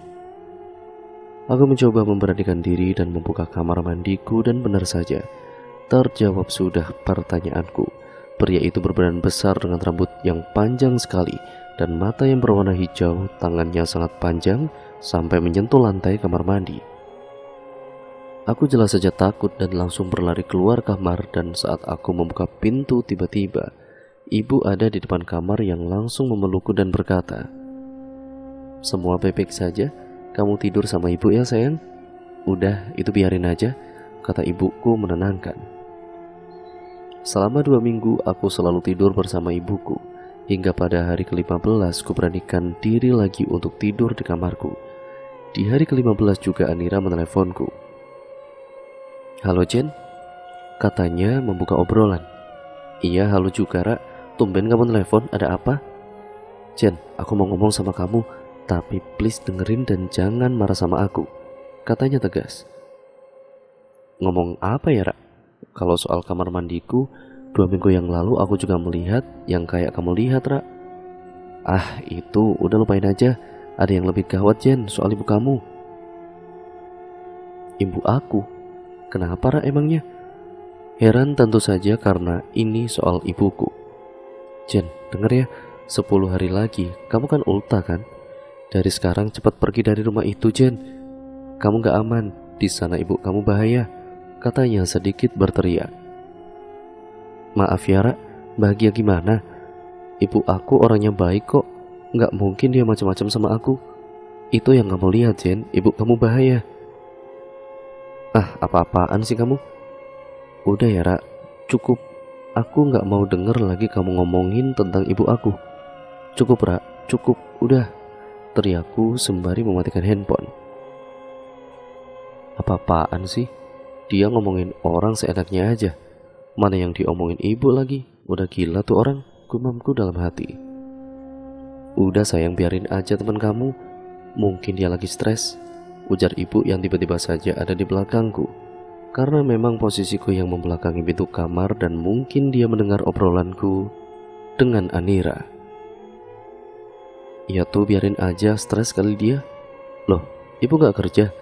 Tanyaku heran sebab ini hari Selasa dan ibu selalu pulang dari restoran itu pukul 18. Kecuali Jumat, dia selalu ada di rumah. Ah iya, ibu lagi kurang enak badan, jadi ibu pulang saja. Kamu udah makan? Makan yuk. Mau makan apa kamu sayang? Enggak bu, aku mau tidur siang aja deh. Mau merawat kecantikan. Hehehe. Anak ibu udah gendit ya. Jangan lupa nanti sweet 17-nya bawa pacar ya. Ibu meledekku dan beranjak pergi. Aku mencoba tidur siang, tapi saat itu suasana sangat keras sekali. Kututup tirai pintu hingga kamarku menjadi gelap. Kunyalakan remote AC dan tidur bermandikan udara sejuk. Siang itu aku bermimpi cukup aneh, tapi terasa sangat nyata. Aku bermimpi terikat di lantai dengan posisi seperti disalib. Tubuhku telanjang dengan mulut tersumpal kain merah berbau amis. Darah di kiri dan juga kananku serta terlihat 2 kepala kambing berwarna putih dan hitam. Aku menangis, tapi tidak bisa berkata apa-apa.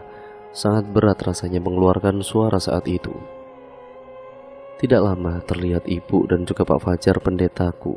Mereka ini memakai baju hitam ataupun ya lebih tepatnya jubah hitam dengan lengan berwarna merah dan ada sedikit garis putih di ujung bawah jubahnya.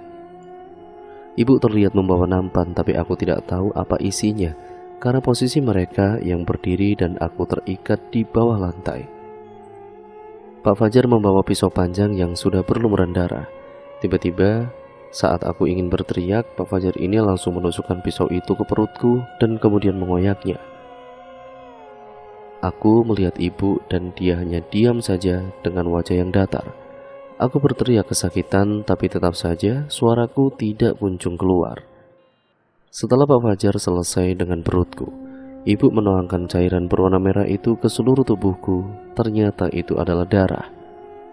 Aku dapat mengenali dari bau dan juga saat cairan itu disiram ke wajahku. Tiba-tiba saja aku terbangun. Yang anehnya bukan di kamarku melainkan di sebuah kamar dan di tempat yang tidak aku tahu. Apa ini masih mimpi ya? Ya Tuhan, aku mau bangun, aku ingin pulang. Teriakku sangat kencang. Oh udah bangun Cak Ayu, enak tidurnya. Lapar, ibu bikinin makan ya. Ibu itu sudah tidak asing bagiku, dia adalah ibunya Anira. Hah, kok ada ibu? Aku di mana ini? Perutku, perutku. Aku melihat perutku dan ternyata tidak terjadi apa-apa.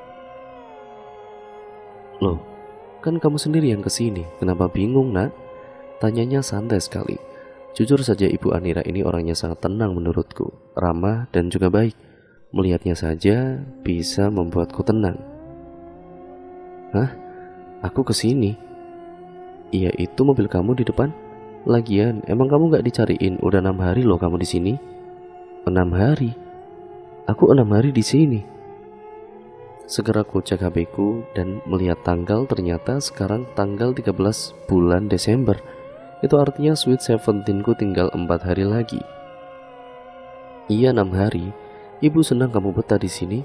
Kamu aman nak di sini. Sekali lagi omongannya sangat menenangkanku. Jen, kamu udah sadar? Alhamdulillah, aku panik banget kamu gak bangun-bangun, kata Anira berteriak. Aku yang masih kesal karena Anira menyebut ibuku bahaya. Aku mencoba mencuekinya. Jen, maaf ya 6 hari lalu aku bilang ibu kamu itu bahaya. Tapi sebenarnya bukan ibu kamu yang bahaya, tapi si cowok itu. Cowok itu?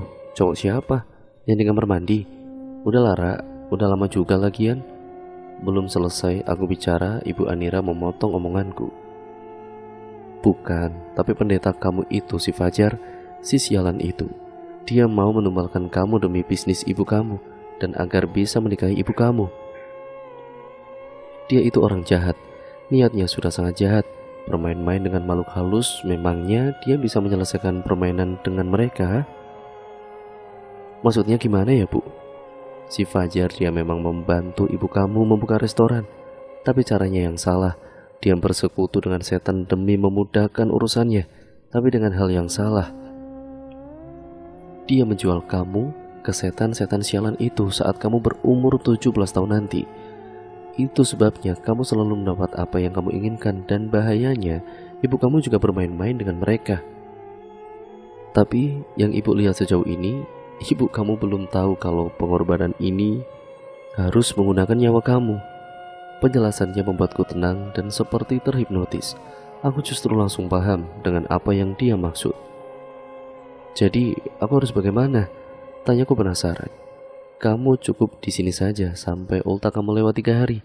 Setelah itu perjanjian mereka dengan ibu dan pendeta kamu akan batal. Tentu saja akan ada konsekuensinya terhadap mereka berdua. Apa konsekuensinya, Bu? Aku gemetar. Saya tidak tahu, tapi nanti pasti ada. Tapi ibu bicara seperti ini dasarnya apa? Mengada-ngada atau ada buktinya? Tentu saja ada. Fajar itu dulu murid ayah Anira. Hanya saja jalan yang dia ambil benar-benar melenceng dan jauh dari ajaran yang diajarkan ayah Anira. Apa kamu tidak penasaran kenapa tiap kamu mendapat gangguan di rumah ibu kamu itu selalu ada di depan pintu untuk kamu? Seperti ditembak peluru, aku juga baru tersadar kenapa tiap aku mendapat gangguan gaib, ibu selalu ada di depan pintuku. Apa dia tidur di depan pintu? Atau memang dia sudah tahu kalau aku akan diganggu? Jujur, aku gemetar takut jika terjadi sesuatu padaku. Jika terjadi sesuatu yang sangat berbahaya terhadap ibuku, aku berjanji tidak akan membantunya. Karena setelah mendengar perkataan ibu Anira, aku jadi berpikir bahwa ternyata ibuku lebih brengsek ketimbang ayahku, yang hanya bermain pelacur tapi tidak sampai menjual anaknya ke setan-setan itu. Fajar, sudah pasti dia akan kubenci. Mendengar namanya saja sudah membuatku hampir ingin membunuhnya. 9 hari aku berada di sini. Itu artinya besok adalah penyerahanku dan ultahku. Tiba-tiba saja ibuku menelepon menyuruhku pulang karena minggu kemarin aku sudah melewatkan ibadah di gereja dan si Fajar menanyakan keberadaanku. Aku di rumah teman. Aku lagi demam tinggi. Kayaknya aku gak bisa bawa mobil untuk pulang, kataku berbohong. Oh gitu, rumah teman kamu si Anira itu kan? Ya udah, ibu ke situ ya, tunggu sayang. Padahal aku hanya bilang di rumah teman tanpa menyebut nama ataupun alamat. Ternyata omongan ibu Anira ini benar soal ibuku. Gimana nih? Ibuku udah jalan ke sini. Bu, gimana? Aku gak mau diserahin ke setan-setan itu, kataku panik. Udah gak apa-apa. Ibu kamu emang bisa ke sini, tapi gak bisa masuk ke sini. Tenang saja. Tidak lama ibuku sampai. Aneh sekali padahal aku tidak menyebut nama dan alamat rumah. Ternyata ibuku datang bersama Fajar.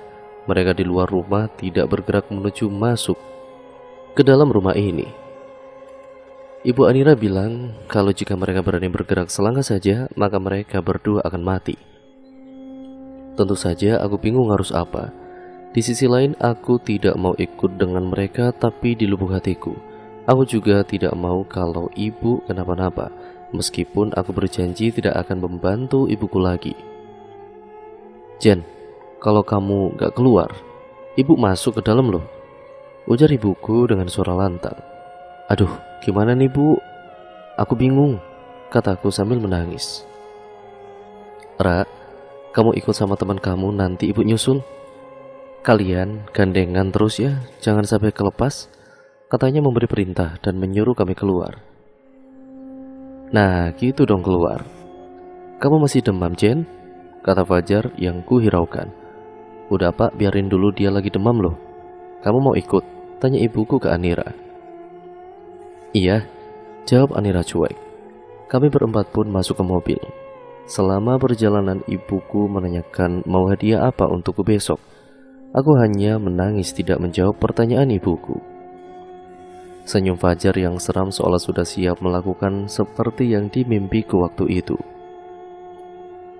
Setelah kami sampai pintu mobil, Anira ditarik keluar oleh Mbak Lisa sehingga gandengan kami terlepas. Aku yang kaget mencoba menarik Anira kembali, tapi tangan Fajar menahanku dan menggenggam keras tanganku. Anira dibawa entah kemana oleh Mbak Lisa dan ibuku. Fajar mencoba menarikku keluar mobil. Aku yang sudah tahu akan berakhir seperti apa, Aku mencoba melawannya dengan menggigit tangannya. Tapi tangan Fajar ini berubah berbulu lebat. Wajahnya berubah dan matanya berubah menjadi hijau, persis sekali seperti yang kulihat di kamar mandi saat itu. Jadi apakah selama ini aku sudah dibuntuti? Semua kegiatanku termonitor oleh Fajar. Apa itu sebabnya ibu selalu ada saat aku mendapatkan gangguan supranatural? Sial, ini semua hanya menjadi teka-teki bagiku. Aku ditarik ke sebuah ruangan yang aneh di dalam rumahku. Kepala kambing ada di sana, persis seperti di mimpiku. Ruangan ini, tempat ini, ya ini sangat mirip di mimpiku. Aku menangis semakin menjadi-jadi. Entah air mataku sudah habis atau tidak, tapi aku menangis terus. Fajar menggunting pakaianku, baju, celana, pakaian dalam, semua digunting olehnya hingga saat ini aku telanjang bulat. Kurasa dia ingin mengikatku seperti di mimpi, tapi ternyata tidak. Dia mencoba memperkosaku, tapi tentu saja aku melawannya, mencoba sekuat tenaga melawan apa yang tidak aku tahu. Kali ini Fajar sudah tidak berbentuk seperti Fajar yang kukenal. Tangan panjangnya, mata hijaunya, dia seperti monster yang mencoba memperkosaku. Hampir saja dia merenggut keperawananku. Tiba-tiba saja ibu muncul dan langsung memukul kepala makhluk itu. Anehnya dia berubah menjadi Fajar kembali. Anira bersama ibuku. Dia juga telanjang sama sepertiku. Rambutnya yang selalu tertutup hijab kini jadi tontonanku. Ibuku melempar Anira ke arahku. Kini kami berdampingan dan bergandengan kembali. Tolol, kenapa persembahan mau kamu sakitin? Mau cari mati ya? Kata ibuku berteriak. Maaf, aku terbawa tubuh indahnya. Lalu kenapa juga kau bawa anak itu? Dia bahaya loh. Gak apa-apa, dua gadis perawan kayaknya makin bagus. Dia gak bahaya, tapi ibunya yang harus kita waspadai. Iya, dia harus kita waspadai. Jangan sampai dia masuk ke sini. Pembantu kamu sudah berjaga di depan pagar kan? Udah semua aman, tapi kita gak tahu nanti gimana. Ujar ibuku masih ketakutan. Ibu mau tumbalin aku buat restoran ibu sukses. Iya. Aku anak ini, anak kandung ibu. Tapi kenapa aku menjadi tumbal? Kataku masih sambil menangis. Ah udah, kamu diam aja. Kamu hidup juga gak guna kok. Lagian lebih banyak Fajar yang ngebantu ibu daripada kamu. Jadi ya wajar kalau ibu korbanin kamu, kata ibuku. Dan Pak Fajar berubah lagi menjadi makhluk seram itu. Tapi kali ini ukurannya lebih tinggi dan jauh lebih besar. Dengan ukuran seperti itu tentu saja tidak mudah bagiku untuk melawannya. Tapi Fajar sama sekali tidak bisa memegang kami berdua. Cih, si nenek kurang ajar pasang mantra. Cepat panggil tukang kebun kamu, suruh dia ke sini, kata Fajar kepada ibuku. Tidak lama tukang kebunku, Pak De Jajang datang dengan heran. Loh, ibu ini kok sama Mbak Jen, kok sama Sopo itu? Telanjang, tangan. Belum selesai Pak Jajang ini bicara, Fajar dengan wujud manusianya menyeru Pak De Jajang untuk melepaskan dengan kami. Jangan Pak De, Pak De sayang aku kan. Jangan coba lepaskan dengan kami Pak De, aku berteriak. Pak De Jajang juga malu karena mungkin melihat kami yang telanjang. Dia jadi tidak fokus melepaskan dengan kami dan menyerah. Saya gak bisa mas. Bu, saya gak bisa. Gak kuat saya, kata Pak Jajang. Bodoh, lepasin gitu aja gak bisa. Jadi kamu mana? Kata ibuku. Dan tiba-tiba saja ibuku ini memotong jari tangan kiri Pak De Jajang. Ia berteriak kesakitan dan seperti menangis. Teriakannya sangat kencang dan ibu menyuruh untuk membukakan dengan kami kembali. Kali ini Pak De Jajang tidak lagi merasa malu, justru menjadi kasar kepada kami berdua. Tenaganya kuat bukan main. Dia menggunakan kaki dan juga tangannya untuk memisahkan kami. Tentu kami melawan. Darah dari tangannya membasahi badanku dan Anira. Mungkin karena licin, bekas darah ditambah tangannya ini yang kuat, alhasil gandengan kami pun terlepas. Setelah lepas, Fajar langsung memegangku dan melemparku ke bagian pojok ruangan. Anira yang mencoba lari ke arahku kini tertangkap juga oleh Fajar. Dia juga dilempar oleh Fajar. Hanya saja dia dilempar ke atas dan ketika jatuh Anira pingsan. Aku sudah lemah, lemas dan ketakutan. Fajar dengan bentuknya semakin membesar dan beliau menyalipku. Persis seperti mimpi, dan ternyata cairan yang ibu tuang ke arahku itu ternyata darah sungguhan. Di sisi lain, itu ternyata mereka membunuh Pak D Jajang untuk diambil darahnya. Sial, aku seperti di dalam mimpi. Apa sehabis ini perutku akan ditusuk? Dalam hatiku berteriak. Ibuku dan juga Fajar sudah menjadi manusia lagi, memakai jubah yang mirip sekali dengan mimpiku. Ibu membawa nampan berisi darah, dan Fajar memegang pisau penuh darah bekas darah Pak D Jajang. Mereka tidak langsung membunuhku, tapi menunggu waktu sampai pukul 00.01 atau tanggal 17 esok hari saat Sweet 17ku. Aku diikat, dan yang bisa kulakukan hanya berdoa dan menangis. Mereka menunggu jam tanpa bicara, aku sudah pasrah. Sementara Anira tidak ada tanda-tanda bangun dan aku akan segera mati. Fajar kembali melihat jam dan kali ini setelah melihat jam, dia menengok ke ibuku sambil mengangguk tanda waktunya sudah masuk. Mereka bergerak ke arahku. Fajar yang memegang pisau dan hampir membunuhku. Kenapa hampir? Karena tiba-tiba saja Mbak Sinta membuka pintu ruangan ini. Sontak Fajar dan ibuku melihat ke arahnya. Lalu Mbak Sinta ini terjatuh dan ternyata Ibu Anira ada di belakang Mbak Sinta. Dengan kebaya putih, Ibu Anira sangatlah cantik. Bibir merahnya wangi sekali. Wangi kembangnya sangat menyebar ke seluruh ruangan. Fajar panik dan segera berlari ke arah Ibu Anira. Namun Fajar tidak bisa menyentuh Ibu Anira maupun mendekatinya. Pisaunya pun jatuh dan ibuku langsung mengambilnya dan mencoba menusuk Ibu Anira, tapi sama seperti Fajar, mereka tidak bisa mendekatinya. Tanpa aba-aba mereka berdua terlempar ke sudut ruangan. Ibu Anira menghampiri anaknya dan langsung menutup tubuh telanjangnya dengan kain putih yang sangat harum sekali, serta memotong ikatanku dan menopangku. Kamu hampir dikorbankan, ini pisau kamu pakai buat bunuh salah satu dari mereka, seru Ibu Anira kepadaku. Tapi, aku gak mungkin bunuh orang, Bu. Belum selesai berkata, Ibu Anira ini langsung memotong. Ibu kamu masih manusia tapi Fajar enggak. Bunuh makhluk itu. Soal ibu kamu serahin sama ibu. Seperti biasanya, kata-katanya selalu menenangkan dan menghipnotisku. Aku mencoba membunuh Fajar saat itu juga. Pisau sudah siap kutusukkan ke kepalanya, berharap agar ia segera mati, namun aku sangat gugup dan tidak berani melakukannya. Entah apa yang kulakukan ini benar atau salah, tapi gejolak di batinku membuatku ragu untuk melakukannya. Dua orang itu mencoba membunuh kamu, nak. Tusuk aja pria itu gak masalah. Kalau dia mati justru itu baik. Ingat mimpi kamu. Kata-kata itu langsung menyadarkanku. Mengingat Fajar yang menusukku tanpa ampun dan merobek perutku. Tiba-tiba saja rasa ingin membunuhnya semakin menjadi-jadi. Tanpa banyak bicara aku melayangkan pisau itu ke kepala Fajar. Beberapa kali kepala itu kutusuk dan kucabut sampai kepala itu mengeluarkan darah yang sangat banyak sekali dan baunya sangat busuk, membuatku hampir muntah. Tapi bau harum Ibu Anira menetralkan baunya. Aneh tapi ya ini benar-benar terjadi. Tapi Fajar tiba-tiba berubah menjadi makhluk menyeramkan itu lagi, dibalut jubah hitam.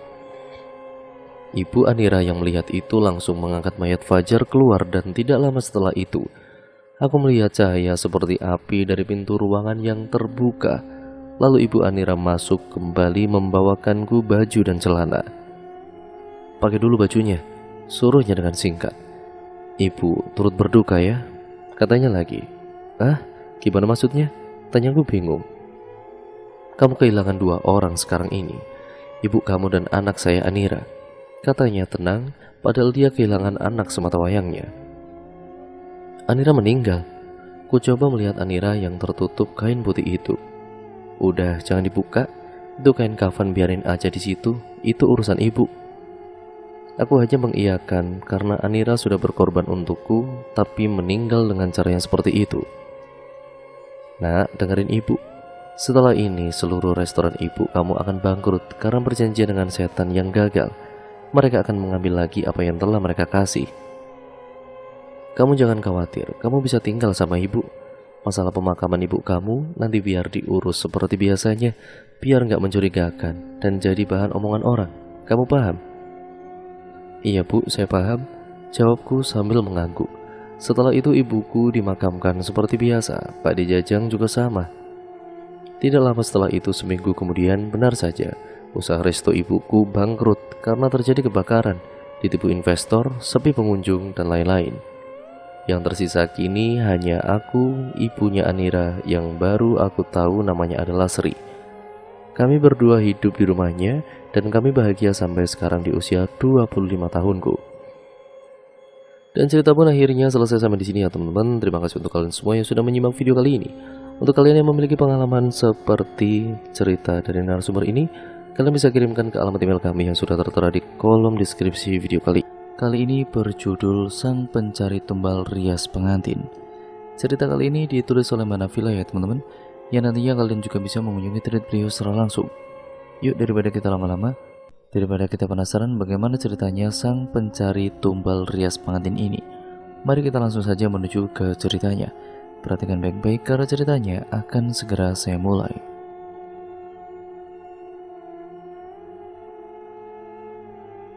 Panggil saja Pulastri. Beliau menceritakan tentang salah satu keluarganya, yaitu anak kandungnya sendiri, sebut saja namanya Rahayu, yang akan menggunakan jasa perias pengantin Bu Tanti. Semua nama sudah disamarkan ya teman-teman. Pulastri yang akan menikahkan anaknya dengan harapan Rahayu cantik di hari bahagianya. Riasan pengantin yang dimiliki Bu Tanti ini cukup terkenal di daerahnya, dengan riasan yang bagus dan harganya pun cukup terjangkau. Rahayu sendiri sempat terpesona dan terkagum-kagum dengan kualitas riasannya Bu Tanti. Bahkan bukan hanya Rahayu saja, tetapi banyak masyarakat yang memuji riasannya Bu Tanti ini. Pernah satu waktu ada salah satu warga menikah dan dirias oleh Bu Tanti. Pesonanya itu luar biasa, dan itulah awal mulanya Bu Lastri ini menginginkan jasa rias pengantin yang tidak lain Bu Tanti untuk merias anak kandungnya. Namun saudaranya Bu Lastri yang mendengar kabar kalau keponakannya akan dirias oleh Bu Tanti, yang merupakan perias pengantin yang melakukan ritual pesugihan, dan saudaranya Bu Lastri ini satu kampung dengan Bu Tanti, yang dimana ia sudah mengetahui latar belakang kehidupannya Bu Tanti. Sebut saja namanya Bu Rani. Tanpa buang-buang waktu, ia langsung menghubungi Pulastri yang merupakan kakak kandungnya. Mbak, sampean bener mbak kalau mau menggunakan jasa Bu Tanti? Beneran? Saat itu pun ada Rahayu yang tengah duduk di samping Pulastri. Aku ingin menggunakan jasanya Bu Tanti karena bagus riasannya. Banyak kok yang sudah menggunakan jasanya beliau.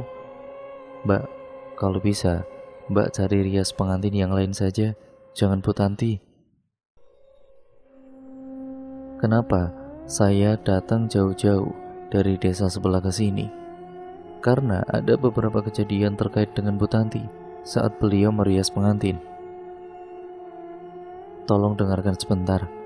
Adik suami saya kemarin itu mengalami kejadian yang sangat-sangat mengenaskan.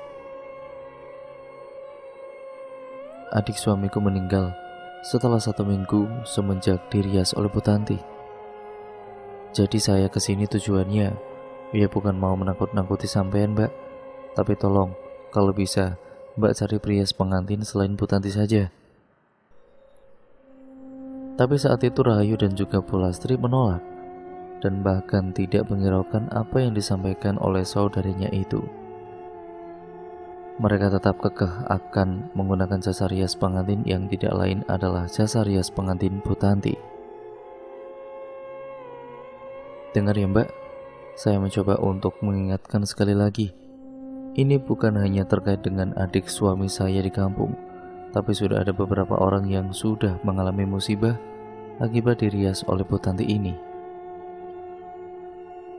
Memang hasil riasannya sangat bagus. Saya pun menyaksikan bagaimana adik suami saya itu begitu mempesona, sampai saya ini tidak bisa mengenalinya lagi karena saking cantiknya. Ada salah satu tetanggaku, seminggu setelah dirias Bu Tanti, anak itu didatangi oleh seekor ular yang sangat-sangat besar, dan anehnya kepala ular itu menyerupai wajah Bu Tanti. Ya, awalnya orang tua anak itu tidak percaya sampai akhirnya mereka datang ke praktisi. Namun belum sempat datang ke praktisi, anak itu sudah meninggal dunia dengan wajah yang biru kecu seperti habis digigit seekor ular. Nah, setelah kejadian itu, praktisi menjelaskan kalau penyebab meninggalnya anak itu ada kaitannya dengan riasan yang digunakan oleh Bu Tanti. Untuk jaga-jaga ya Mbak, mending sampean cari perias yang lain saja.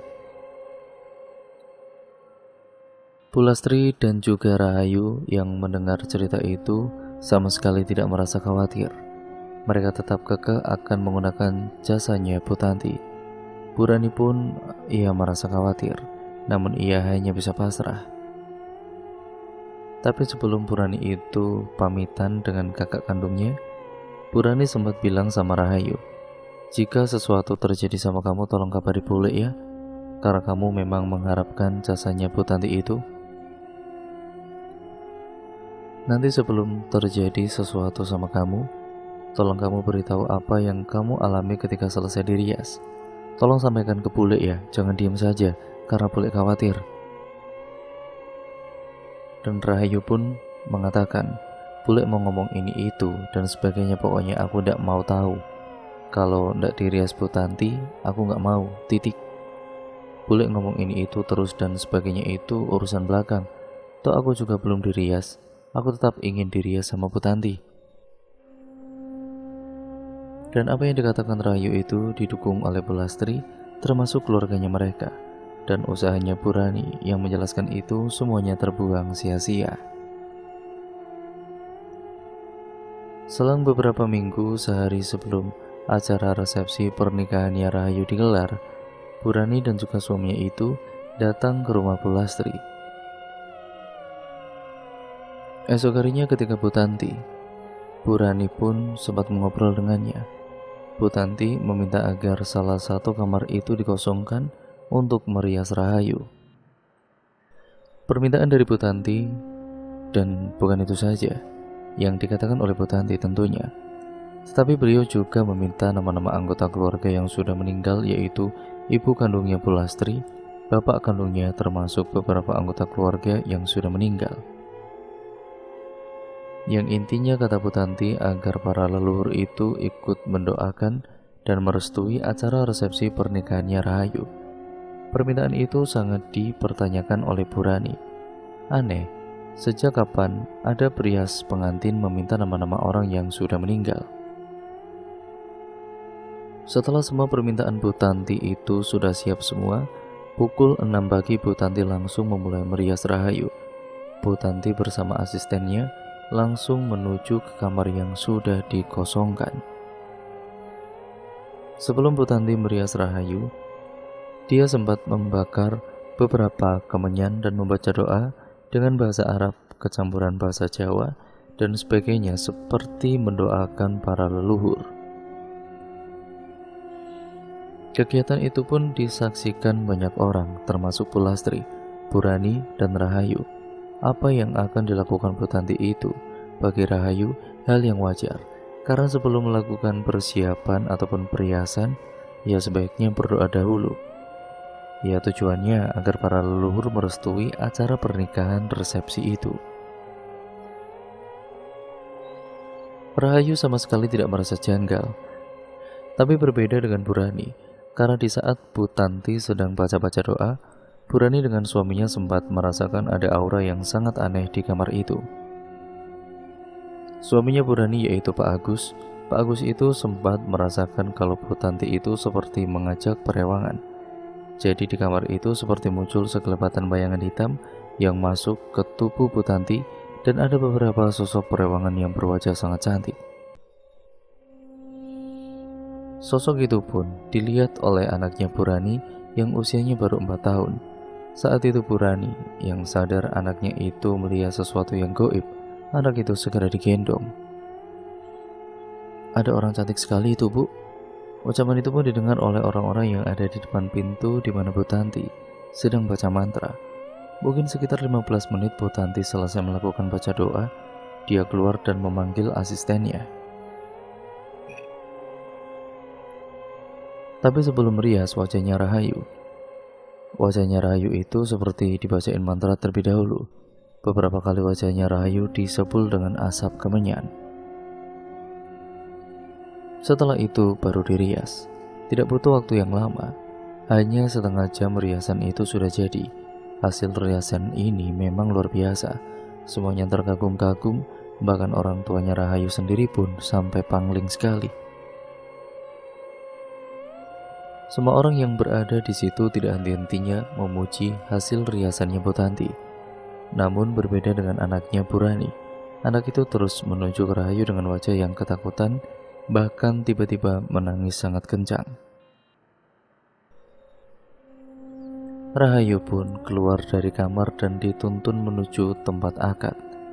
Para tamu undangan pun berbondong-bondong merapat untuk menyaksikan akad nikahnya Rahayu.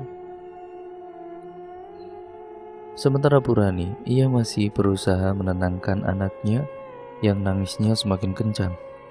Bu Tanti yang melihat anak itu terus menangis, seketika menatapnya dan anak itu langsung terdiam. Tapi ketika Bu Tanti kembali menggandeng Rahayu, anak itu kembali menangis. Purani merasakan ada yang janggal, tetapi hal itu tidak membuat Rahayu ataupun orang tuanya khawatir. Menurut mereka semua, itu adalah sama sekali bukan hal yang aneh. Wajar kalau anak kecil rewel dan menangis. Sampai acara akad nikah itu selesai, warga yang datang pun terus-menerus memuji riasannya Bu Tanti. Mereka terpikat dengan riasannya Bu Tanti dan Bu Lastri pun menjelaskan. Memang secara biaya itu mahal, 3 kali lipat dari riasan yang biasanya, tapi bagi para warga yang melihat itu ya bukan masalah. "Bu, Rahayu anaknya sampean itu benar-benar cantik ya, kayak bidadari, Bu. Kalau saya punya anak perempuan, pas nikahan nanti pengen pakai jasanya Bu Tanti lah." Setelah hampir 1 hari penuh, acara pernikahannya Rahayu pun selesai. 1 hari setelah selesai acara, Rahayu diboyong oleh keluarga suaminya ke desa sebelah. Tetapi setelah 4 hari acara pernikahan, Bu Lastri mendapat kabar dari menantunya kalau Rahayu mengalami kejadian yang sangat mengerikan. Bahkan Rahayu sempat kerasukan. Bu Lastri yang mendengar kabar itu pun langsung menelepon Purani, memberi kabar kalau Rahayu sudah 4 hari mengalami hal-hal yang sangat aneh. Tanpa mengulur-ulur waktu, Purani serta Bu Lastri pun datang ke kediamannya Rahayu dengan mengajak salah satu praktisi yang ada di desanya. Dengan mengendarai mobil, mereka datang ke tempat tinggalnya Rahayu. Saat itu sekitar jam 1:30 siang. Bu Lastri bersama Pak Kiai langsung mencoba mendekati Rahayu, dan saat itu Purani yang mengajak anaknya yang masih berusia 4 tahun. Anak itu langsung nangis ketakutan. Dan anak itu mengatakan, "Ada setan itu, Bu. Setan itu, Bu. Setan." Pak Kiai yang mendengar teriakan itu pun, "Tolong anak ibu jangan dekat-dekat sama nak Rahayu ya, Bu." Purani pun membawa anaknya keluar dari rumah agar tidak melihat sosok yang mungkin ada di antara tubuh ataupun wajahnya Rahayu. Saat itu Pak Kiai yang melihat kondisinya Rahayu pun banyak-banyak membaca istighfar. Rahayu memang sudah kerasukan begitu parah. Saat itu Pak Kiai ya berusaha meruqyah. Dengan izin Allah, alhamdulillah Rahayu bisa tersadar. Tapi belum lama dia tersadar, tiba-tiba Rahayu jatuh pingsan. Rahayu pun pingsan cukup lama, sekitar 15 menit. Bu Lastri yang berada di situ pun ya dibuat panik. Namun Pak Kiai mencoba menenangkan dan Pak Kiai menanyakan tentang kondisi Rahayu sebelumnya. Suaminya Rahayu pun menjelaskan jika Rahayu sudah 5 hari ini sering kesurupan. Di setiap malamnya Rahayu pun selalu sangat ketakutan. Ya setiap kali mau digauli itu Rahayu selalu kesurupan Pak Kiai. Ya saya mengira mungkin dia takut karena baru pertama kali mau melakukan hubungan suami istri. Tapi itu terjadi sampai 2 malam. Sebenarnya ada apa dengan anakku Pak Kiai? Tanya Bu Lastri. Pak Kiai pun menjelaskan, Bu, keadaan Rahayu itu, dia itu sudah terpengaruh dengan hal gaib. Tubuhnya Rahayu itu dijadikan wadah atau tempat bersarangnya sosok jin, dan jin ini bukan sejenis jin biasa. Jin ini tergolong siluman, Bu. Siluman itu tidak bisa dimusnahkan. Rahayu bukan kesurupan, Bu. Kalau kesurupan, jika sudah diruqyah dia akan kapok tidak balik lagi. Tapi kali ini saya khawatir, karena sosok ini sejenis siluman. Dia akan datang lagi dan kedatangannya kembali pasti akan membawa dendam. Yang saya khawatirkan itu takutnya tubuh Rahayu tidak kuat yang bisa membuat kesehatan mentalnya terganggu. Rahayu memang bisa meninggal, tapi itu urusan Allah. Namun perantaranya itu bisa dari mana saja, Bu? Karena kejadian seperti ini sudah pernah saya alami ketika menangani adiknya Pak Agus, istrinya Bu Rani itu, Bu. Maksud Pak Kiai apa? Apa yang dialami anak saya itu juga pernah dialami orang lain, Pak Kiai? Pernah, Bu. Ini terkait dengan sosok siluman yang diminta sama seseorang, dan saya kenal betul, Bu, orang ini. Karena sosok itu tidak lain adalah Bu Tanti. Saya ngomong apa adanya, Bu. Karena Bu Tanti memang sudah sangat meresahkan warga kita. Bukan hanya kampung tempat tinggal saya dengan Bu Rani ataupun dengan suaminya. Di kampung ini mungkin baru Rahayu yang menjadi korban, tetapi saya mau nanya sebelumnya ke sampean, Bu. Apa Bu Rani itu tidak cerita sama sampean? Ya dia sudah cerita Pak Kiai, tapi saat itu kan anak saya, suami saya termasuk yang lainnya menginginkan jasanya Bu Tanti. Apa benar Bu Rani? Iya Pak Kiai, saya sudah mencoba menasihati kakak saya, tapi ya sudahlah, semuanya sudah terjadi. Tapi yang paling penting, nanti sebelum maghrib tolong jaga Rahayu baik-baik. Jangan sampai sosok siluman itu balik lagi ke sini, ujar Bu Rani.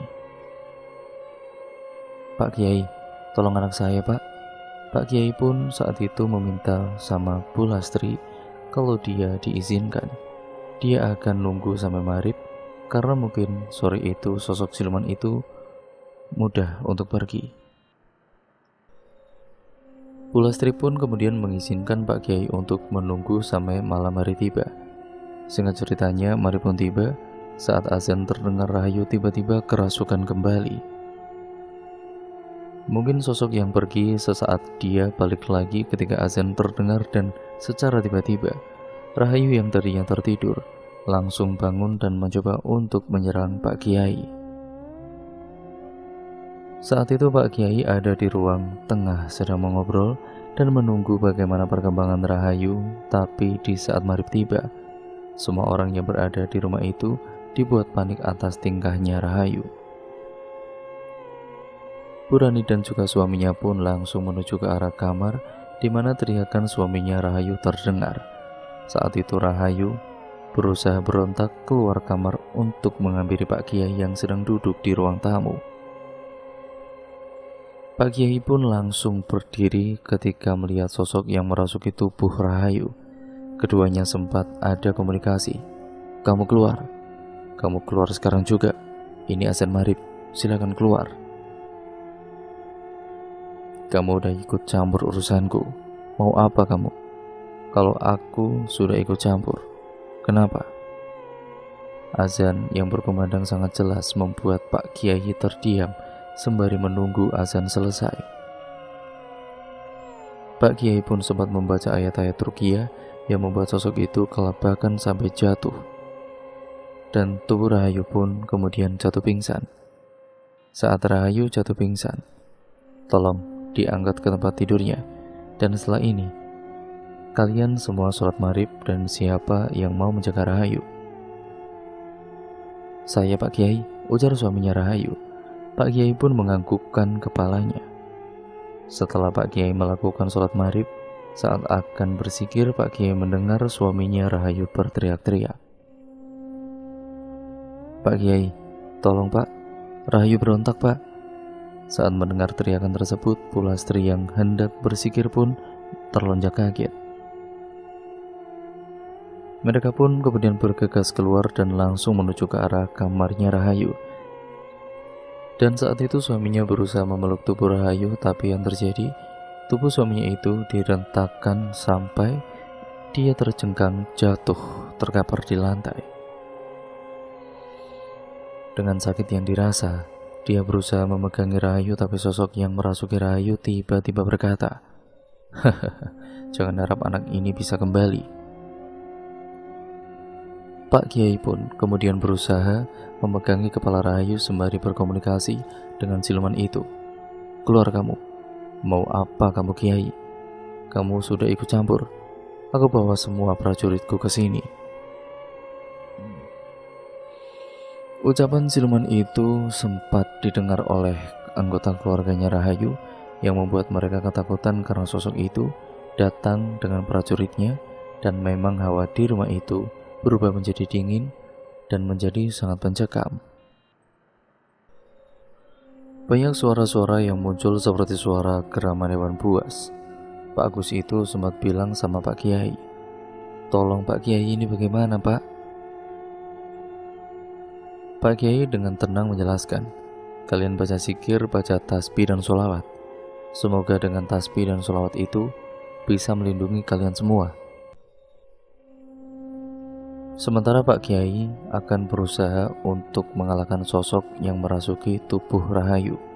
Semoga Allah memberikan izin agar Pak Kiai bisa menolong Rahayu. Saat itu Rahayu yang masih menantang Pak Kiai, secara tiba-tiba tubuh Pak Kiai terjengkang sampai jatuh ke lantai dan di bagian bibirnya sampai mengeluarkan darah. Pak Kiai pun bangun berselisih dengan bacaan-bacaan zikir. Dengan membaca bacaan itu membuat tubuhnya Rahayu gemetar, tapi Rahayu masih berusaha memukul Pak Kiai. Dengan tubuh yang gemetar membuat keluarganya bingung harus bagaimana. Mau megang tubuhnya Rahayu, tapi masih takut karena sosok yang merasuk ke tubuh Rahayu itu masih ada. Mereka pun hanya bisa berzikir dan bersolawat. Pak Kiai yang saat itu sedang berzikir bersilah dengan memejamkan mata meminta pertolongan. "Ya Allah, lindungilah aku ya Allah, keluarkanlah sosok yang ada di dalam tubuh Rahayu itu." Saat Pak Kiai terbangun dan menarik sorban yang mengembaskan ke arah tubuh Rahayu sampai berkali-kali, tapi sosok ini enggan keluar. Justru sosok itu akan membawa Rahayu. "Aku akan bawa tubuh ini. Kamu tidak akan bisa selama Allah belum mengizinkan kamu keluar dari tubuh anak ini." Dengan menyebut kalimat takbir, Allahu Akbar, sosok itu pun pergi, yang membuat Rahayu kembali jatuh pingsan. Dan saat pingsan itulah Pak Kiai dan keluarganya membantu untuk mengangkat tubuh Rahayu untuk direbahkan di kamar. Setelah hampir kurang lebihnya 15 menit, Rahayu yang tersadar diminta sama Pak Kiai untuk mengambil air wudhu, walaupun dalam keadaan dia yang masih sangat lemas, dengan tujuan agar sosok siluman yang merasuki tubuhnya Rahayu itu tidak datang kembali. Setelah Rahayu mengambil air wudhu, Pak Kiai meminta izin untuk keluar rumah. Saat keluar rumah, Pak Kiai mengelilingi rumah itu dengan membaca ayat-ayat kursi, dan kegiatan itu pun disaksikan oleh Pak Agus. Dia menemani Pak Kiai mengitari rumah Rahayu sampai 3 kali, yang tujuan utamanya adalah agar sosok itu tidak mampu untuk masuk ke rumah Rahayu. Setelah selesai mengitari rumah, Pak Kiai masuk ke dalam dan juga menjelaskan ke keluarganya Rahayu Kondisi Rahayu insya Allah akan baik-baik saja, dan semoga Allah memberikan perlindungan. Tapi tolong Bu Lastri jaga Rahayu yang saat ini masih lemah, kondisi fisiknya yang sangat tidak stabil. Sebaiknya semua anggota keluarga kalau bisa jangan tidur malam ini. Jaga Rahayu karena saya khawatir sosok siluman itu akan datang kembali. Mendengar penjelasan dari Pak Kiai, Bu Lastri mengatakan kepada Pak Kiai, kalau misalkan sosok itu datang kembali bagaimana Pak Kiai? Insya Allah Bu, dengan izin Allah, semoga apa yang saya lakukan dengan memagari rumah ini, dengan izin Allah, dengan ridha Allah, insya Allah sosok itu tidak akan masuk ke tubuh Rahayu lagi, tapi suara benturan maupun suara geraman mungkin akan datang. Mendengar penjelasan dari Pak Kiai, suaminya Rahayu meminta sama Pak Kiai, tolong Pak Kiai, jaga istri saya malam ini. Jangan sampai apa yang dikatakan Pak Kiai itu benar-benar terjadi. Saya takut kalau nanti malam apa yang dikatakan ini benar-benar terjadi.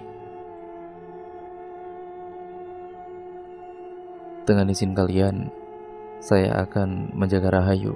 Semoga Rahayu tidak mengalami hal-hal yang saya jelaskan tadi. Pak Kiai pun duduk dan juga istirahat di dalam rumahnya Rahayu, ditemani oleh suaminya Rahayu termasuk Pak Agus. Ya, mereka semuanya laki-laki. Mereka mengobrol di ruangan tengah sembari menjaga Rahayu. Apakah benar nanti sekitar jam 1 dini hari itu sosok itu akan datang kembali dan apa yang diduga dan disangka oleh Pak Kiai akan benar-benar terjadi? Bismillah, kita banyak berdoa saja semoga tidak terjadi apa-apa. Mereka semua itu belum istirahat sama sekali sedari tadi siang. Rahayu pun sudah terlelap sejak pukul 10 malam. Detik demi detik terus berdetak sampai waktu menunjukkan pukul 1 dini hari. Tepat pukul 1 dini hari, terdengar suara dentuman yang begitu keras dari atap kamarnya Rahayu tentunya, yang membuat semua orang termasuk Pak Kiai terlonjak kaget. Astagfirullahaladzim, ada apa itu Pak Kiai? Mereka pun bergegas keluar. Saat keluar dari rumah, terlihat ada sinar merah yang berkali-kali menghantam genteng di mana Rahayu berada di bawahnya. Mereka menyaksikan secara langsung sinar merah itu seperti berkali-kali ingin menembus kamar di mana Rahayu saat itu tertidur. Saat itu Pak Kiai meminta semuanya untuk berzikir dan membiarkan sosok itu berkali-kali menyerang. Dan di saat Pak Kiai bersama anggota keluarga yang lain melihat benturan sinar merah di atap kamarnya Rahayu, saat itu Pak Kiai bersila duduk di halaman rumahnya Rahayu. Beliau mengepalkan tangannya sembari membenturkan ke tanah sampai berkali-kali, sampai suaminya Rahayu bertanya, "Ada apa Pak? Kenapa?" Semoga apa yang dilakukan kembali ke orangnya, biar dia tahu rasa, karena ini sudah keterlaluan. Maksudnya Pak Kiai, dia menginginkan Rahayu sebagai syarat pesugihan. Siluman ini adalah sosok pelaku pesugihan, dan ini tidak main-main. Rahayu mau ditumbalkan. Sosok ini sosok pesugihan. Bukan sosok jin yang merasuki, ketika dikeluarkan sudah tidak akan kembali lagi. Ini sosok siluman, sosok yang suatu saat akan dendam dengan maksud tujuannya yaitu mengambil nyawa Rahayu. Penjelasan Pak Kiai yang secara langsung didengar oleh semua keluarganya Rahayu membuat mereka semua geram. Mereka pun berjaga-jaga agar Rahayu tidak terbangun dan keluar dari rumah. Setelah Pak Kiai menjelaskan semua permasalahan yang tidak lain adalah sosok siluman yang ingin mengambil nyawa Rahayu sebagai syarat tumbal pesugihan sang perias pengantin. Rahayu pun terbangun tepat pukul 3 dini hari. Ia bangun-bangun langsung ketakutan. Bu Lastri sebagai seorang ibu langsung memeluknya dan beliau pun menjelaskan apa yang dikatakan oleh Pak Kiai. Purani pun menambahi, "Rahayu, apa ingat ketika dulu bule pernah bilang tentang jangan rias di Butanti? Tapi kamu ngeyel kan? Kekhawatiran bule benar-benar terjadi kan?" Rahayu pun hanya bisa terdiam sembari menangis ketakutan. "Pak Kiai, lalu ini bagaimana?" tanya Pulastri. "Yang penting Rahayu sekarang baik-baik saja. Semoga dengan kejadian ini Rahayu maupun keluarganya bisa ambil hikmahnya," ujar Pak Kiai sembari menjelaskan bagaimana caranya agar terhindar dari hal-hal yang tidak diinginkan, terutama hal gaib. Sekitar jam setengah 4 itu, mereka benar-benar tidak istirahat sampai subuh tiba, dan mereka melakukan sholat berjamaah, dan setelah sholat subuh itu selesai, keadaan sudah mulai tenang kembali. Pak Kiai bersama Purani pun pamitan pulang. Selang 1 minggu setelah kejadian itu, Bu Tanti perias pengantin yang sudah merias Rahayu mengalami satu musibah. Wajahnya Bu Tanti ini terlihat kosong dan anak yang pertamanya pun meninggal dunia. Dari beberapa pemandi jenazah yang mengkafeni anaknya Bu Tanti, almarhum anaknya juga wajahnya terlihat kosong. Apakah itu terkait dengan selamatnya Rahayu? Purani sendiri sempat bertanya kepada Pak Kiai tentang hal itu. Namun Pak Kiai yang menjawab, "Wallahu alam. Kita berdoa saja semoga kita terhindar dari kejadian yang tidak diinginkan dan selalu berada di lindungan Allah SWT." Semenjak kejadian itu, Bu Tanti pun dijauhi oleh para warga.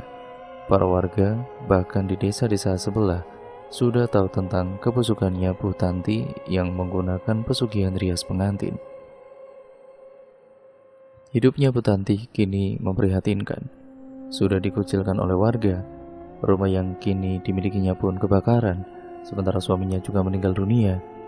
Ya, dia kemudian jatuh miskin juga. Semoga kisah ini menjadi pembelajaran untuk kita semua ya teman-teman.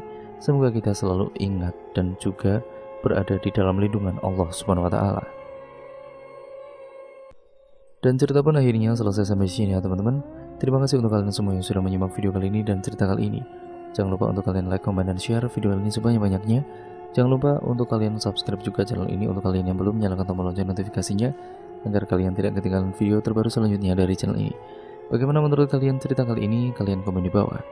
Terima kasih dan mohon maaf apabila banyak salah kata ataupun artikulasi banyak yang tidak jelas ya teman-teman, atau pembawaan saya terlalu cepat atau mungkin terlalu lambat. Nah, banyak pembelajaran yang dapat kita ambil dari cerita kali ini. Semoga kita mengambil yang positifnya, yang buruk ya kita buang jauh-jauh. Jadikan itu pembelajaran untuk kita semua agar kita menjadi manusia yang jauh lebih baik. Sekian dan terima kasih.